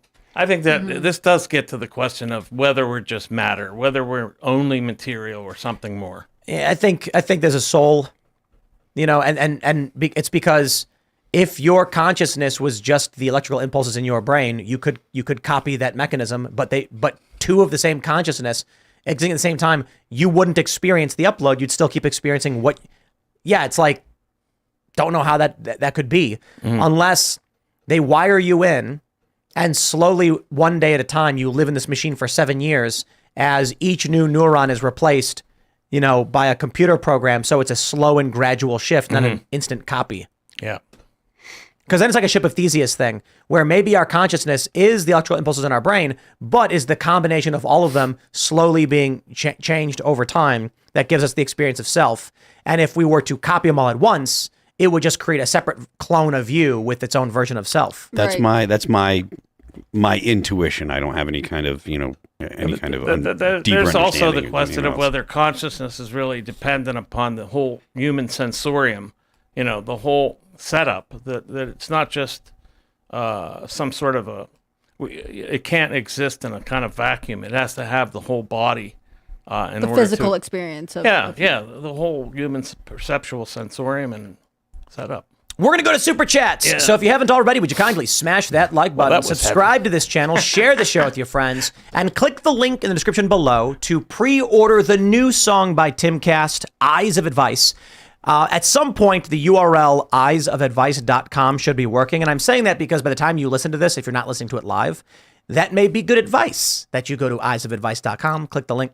And this will bring you, if you don't have the iTunes player, you'll need to install it. It will then open the program for which you can buy the song on iTunes and support the work that we do. This is the music video where Ian undergoes a very serious transformation. You mostly don't notice the actual physical stuff that Ian did, but he did put on like 20 pounds. So we filmed this in 3 segments. Took a very, very long time to produce this music video because it's almost entirely a combination of CGI and some practical effects. The practical effects are basically Ian weighed almost nothing, filmed the final scene. Then he started working out, putting on weight, filmed the second scene, and then got healthier and filmed the opening scenes. So there's you can sort of see it. It is pretty visible, but we do a lot of CGI and AI stuff in there. So, you can support our work there, but now we will read your Super Chats. Also, don't forget, timcast.com, members show is coming up in a half an hour. Tim Jake says, my wife and I had Cousin T's biscuits for the first time this weekend. Great stuff. Shout out to Cousin T. Yeah, I was impressed. He came by, he made some pancakes. We filmed a commercial, and it was actually pretty impressive. All right. Devin Evans says, how long do you think Biden will last before Kamala takes over? Also, shout out to my gaming channel, Snave Gaming. I don't know, man. I feel like Biden's at the point where he may just not wake up one day. Like listen to the guy. Did you guys see the commercial he did of the why the Super Bowl or why your snacks are smaller this time around during the Super Bowl or whatever? Yeah. He can't speak. Yeah. He can't speak anymore. A few years ago, we pulled up a video from when he was running in 2020, and he was talking. Now, he talks like this. And it's like, whoa. He's at the point where one day he goes to bed, he just does not wake up. I mean, that's a real possibility with someone at his age, But as you know, then, when the smoke turns red at the White House, that means they've selected a new president. So yes. Kamala comes bursting through the door. It was me. No, I think that I think there is a chance that Biden, has to step out of the race. Obviously, a more compassionate team around him would say, you should enjoy your sunset years here. You're not doing so well. But I don't think they want Kamala. So I think they'd rather keep him in the form he is than have her, which must be a really big insult to her. Like if you're Kamala Harris and she's like, this guy, what are we doing? All right. The Black Pearl says, I know my profile looks biased. I saw your show last week where y'all mentioned Pirates of the Caribbean, but the second and third movies actually have a lot of depth and ties to the first themes and messages. The fifth was more spectacle. I will give you the very simple version as to why Pirates sucked. The first movie is amazing. and is one of the best movies ever. It really is. Pirates of the Caribbean, the first one, wow, talk about so epic. The second movie has no story. There's no ending. Have a nice day. And the third movie brings back a character who's dead, ruining the story from the first one, so I just pretend like those don't exist. Jeffrey Rush's death in the first one was so perfect. It was awesome. He's like, after all that, you wasted your one shot. And he didn't waste it, and then he cuts his hand and drops the coin in. And then, what did he say? I feel cold. And then he just drops dead. Awesome. Then they bring him back, and it's like... But the second movie had no ending. It was like, there's a chest for some reason, and it's got a heart in it. And then there's fighting and shenanigans, and the movie ends. Like, the first one was slowly uncovering the story, introducing you to the characters. The second one was just like, shenanigans ensues, and then the movie is over.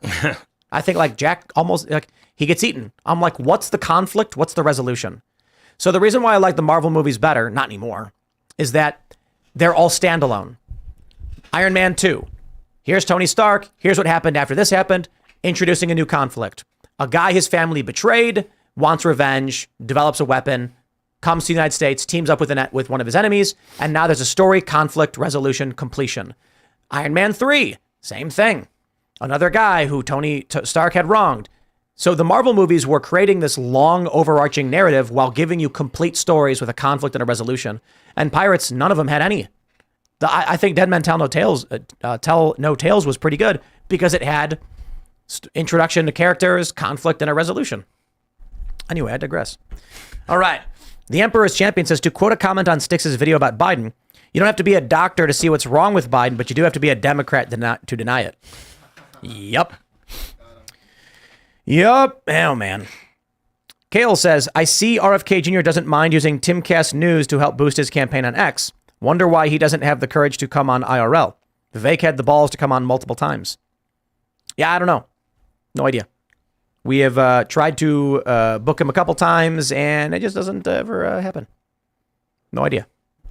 But here's what happens. Whenever these narratives come up where it's like, they won't come on the show, they end up being like, I'll come on the show. And yeah, right.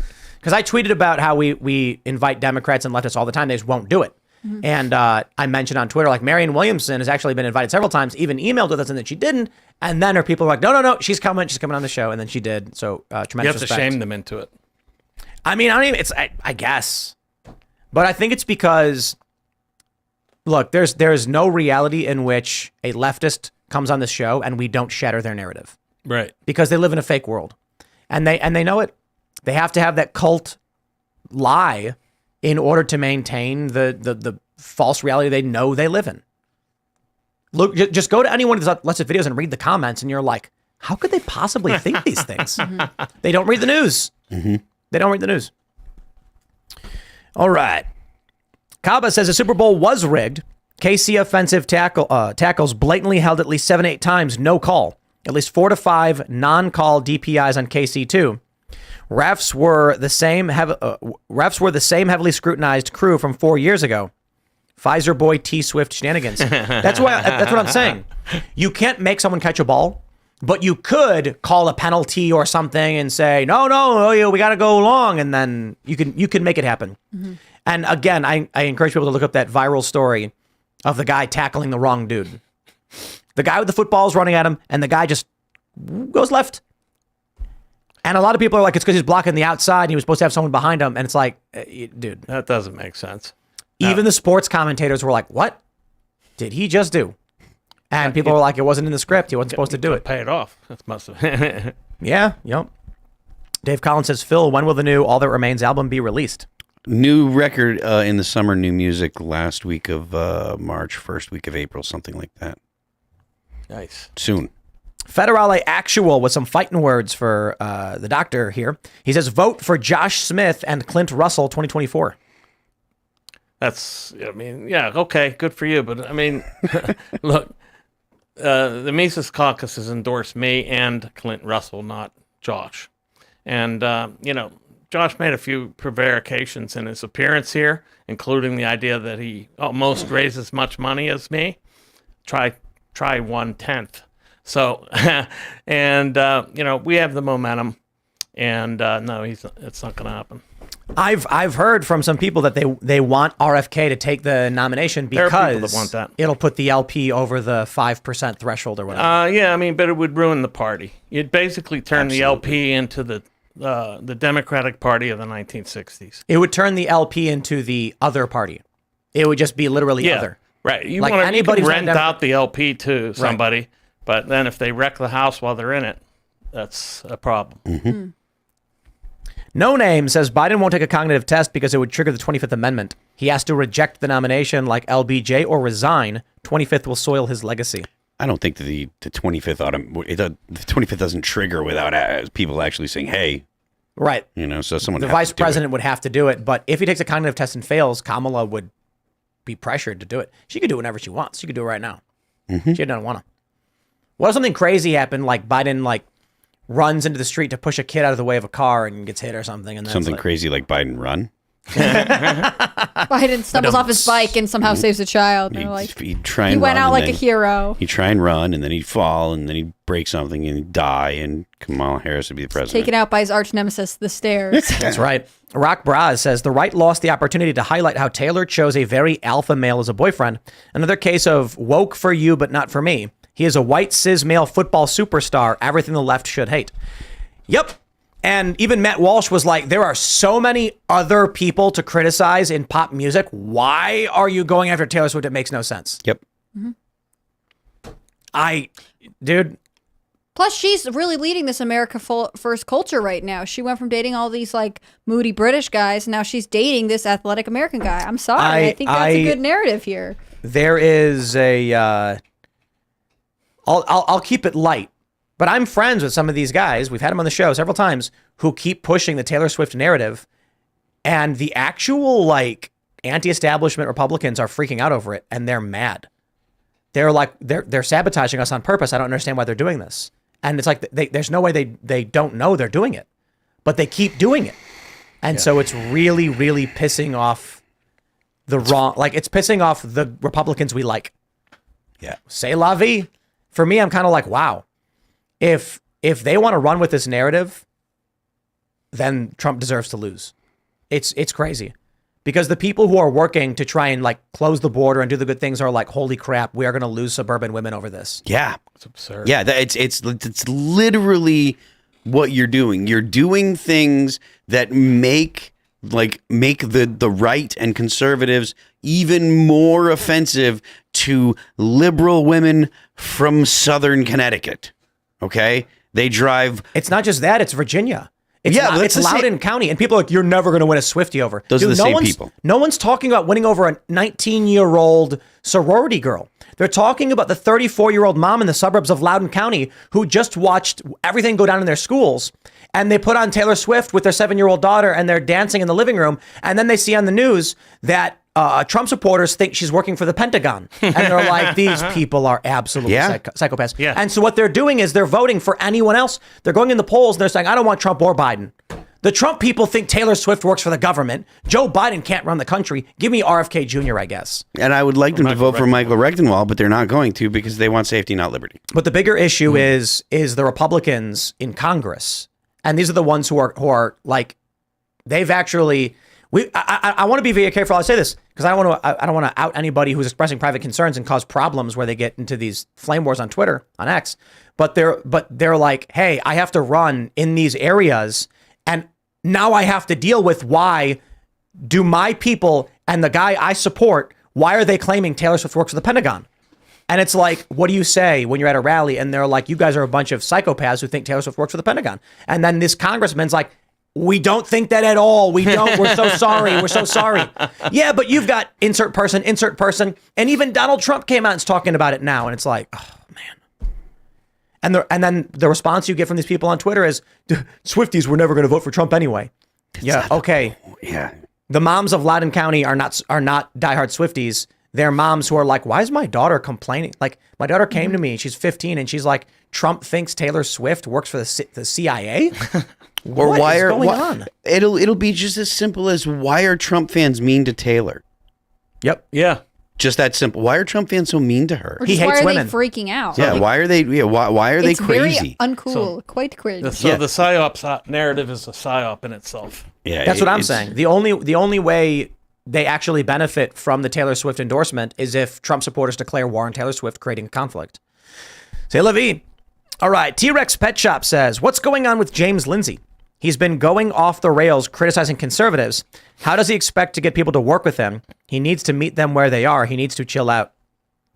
So James Lindsay lately has been concerned with essentially the Christian nationalists, the people that are on the religious right that think that this is an opening for the resurgence of a pious Christian majority in America. But the problem is there is not a Christian majority in America anymore. Certainly not a pious one. But I'm going to have to agree with T-Rex on this one. That may be the case, but James Lindsay's posts have become just like unreadable to me. He's always been the kind of dude that puts people off on Twitter. No.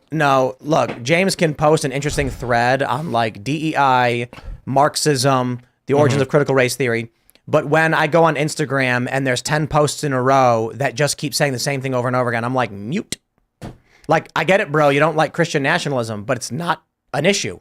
Yeah. It's like not happening at all. And it's like he's I feel like what did a bunch of Christian nationalists tweeted him, and now he lives in that world where that's the only thing he sees. Essentially his take is they are two sides of the same coin. So the Christian he calls the Christian nationalists the right hand of the left, and essentially they're doing they are identity politics on the other side. Right, Yeah. it's a dialect. So his deal is a dialectical relationship. relationship between the one left produces the other. And I am not concerned with the raving lunatic outside the White House banging on the fence. I'm concerned with the raving lunatic who can't speak properly inside of it. And so what my view is, this is not an issue.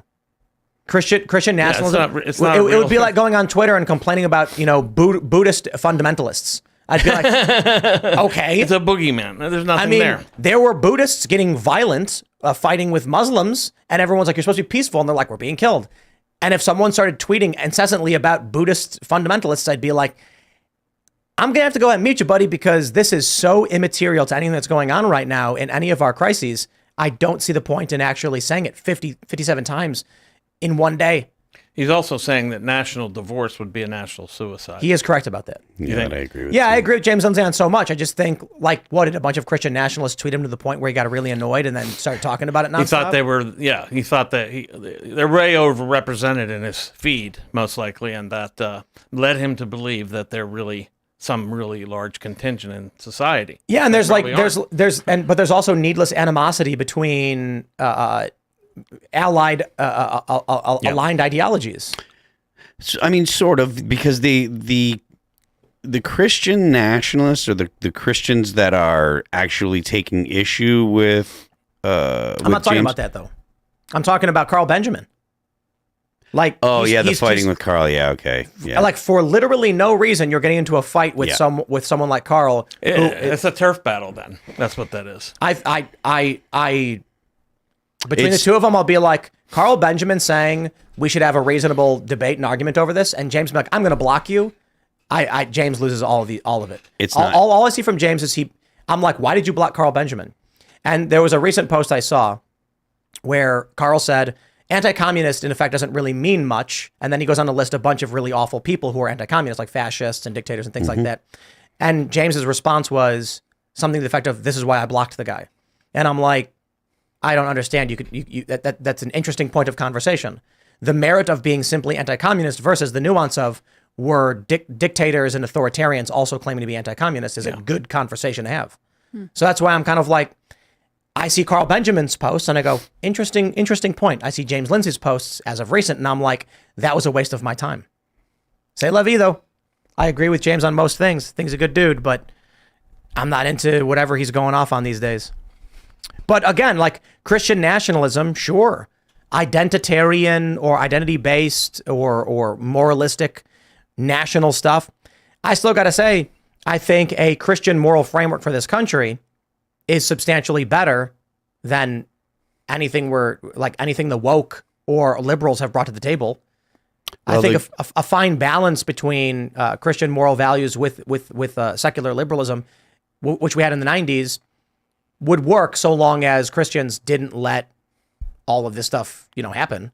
It's a complicated topic, to be completely honest. It's I mean, the thing that Jim's looking for right now, he says that it's a combination of Jerusalem and Rome and the sensibilities of the British or the English Enlightenment, and that's essentially the recipe for the West. So, like, I think that a liberal government is compatible with Christianity. I think that it's not compatible with other religions, but I think that it's compatible with Christianity. And I think so he's advocating from Enlightenment era ideas, philosophies, and politics.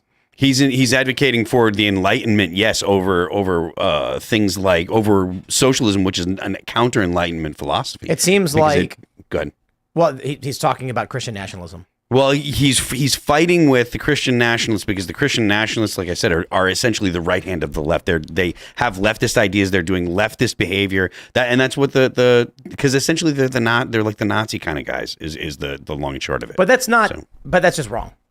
There certainly are, but there are people who are like, this country is built on a Christian moral framework and it should be a nationalist country. And saying Christian nationalists are like Nazis is like saying someone who is white and a nationalist is a white nationalist. So the people that are Christian nationalists tend to be the people that are also the Catholic groypers and stuff like that. And so they are that kind of attitude. That's not to say all nationalists or all Christians are the people he's referring to. Yeah. But you're talking about there's one guy in particular, Richard Wolff, I think is the guy's name, who wrote a book, and they have like the Marxist guy. No, he's another one. Yeah, Richard Mark. Yeah, was it Richard Wolff? That's his name. Yeah, he's the Marxist guy. It's a different one. It's a there's different two of them. Yeah, there's two of them. There's a right-wing one and a left-wing one? Yes, the right-wing one. Oh, my God. He's a and they talk about a Christian prince and a theocratic Christianity. So it's beyond just Christians. They're talking about having a theocracy in the United States that is based on, Christian theocracy. So the point there is that is so niche and immaterial to public conversation and the current goings-on. It would be like talking about Buddhist fundamentalists. It's like talking about how many angels you can fit on the head of a pin, while the barbarians are at the gate. But the problem is the same problem that that you have with communists and the liberals. The liberals think that the extremists, the communists, are just progressives, and they think that they actually share a lot of the same ideas. There are similar things going on with the Christians and Christian nationalists saying, no, we're just Christian, we're Catholics like the rest of you Catholics, but they're actually authoritarians. They want to have a theocracy. I mean, look at Nick it's Fuentes. illiberal stuff. Definite authoritarian and national socialist. I mean, let's be real. So, that's what he's up against now. So, let's grab some more super chats. All right, where do we go?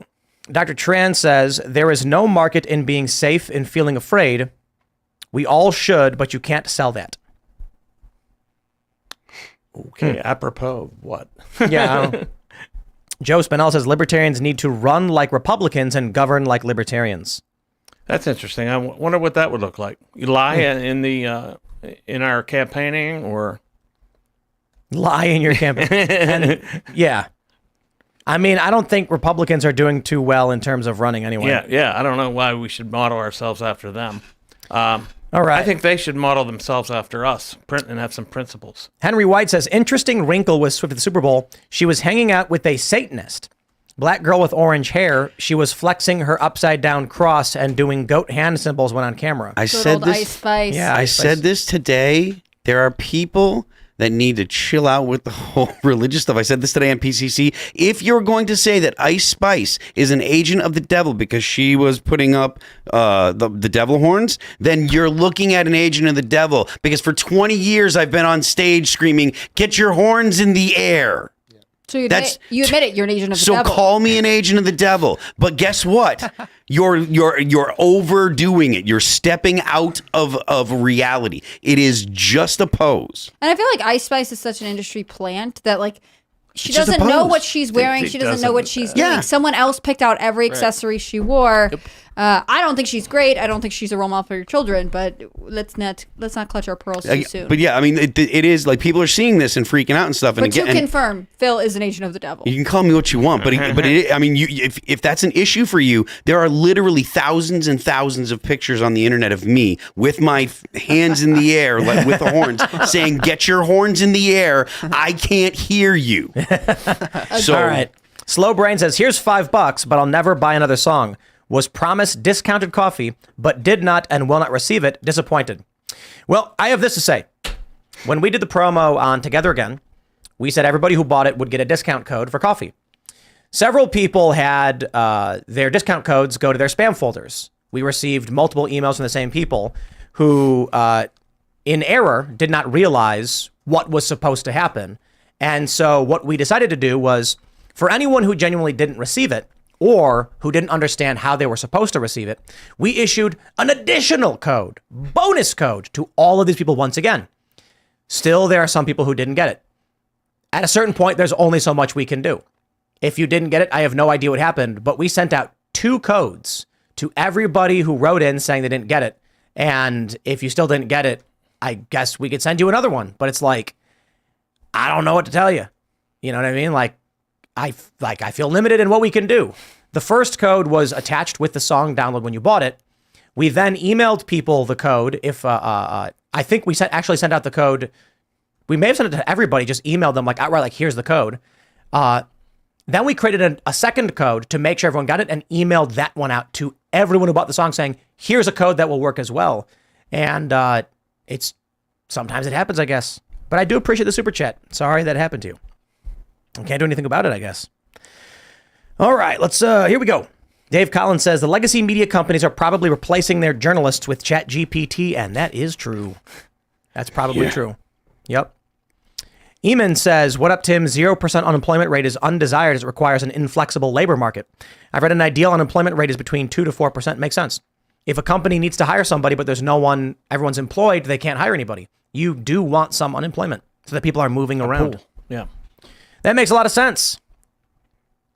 All right, I think we'll grab one more quick super chat here. Jason Hutchinson says, the United States theocracy is the Declaration of Independence. Well, there you go. Here you go, one more.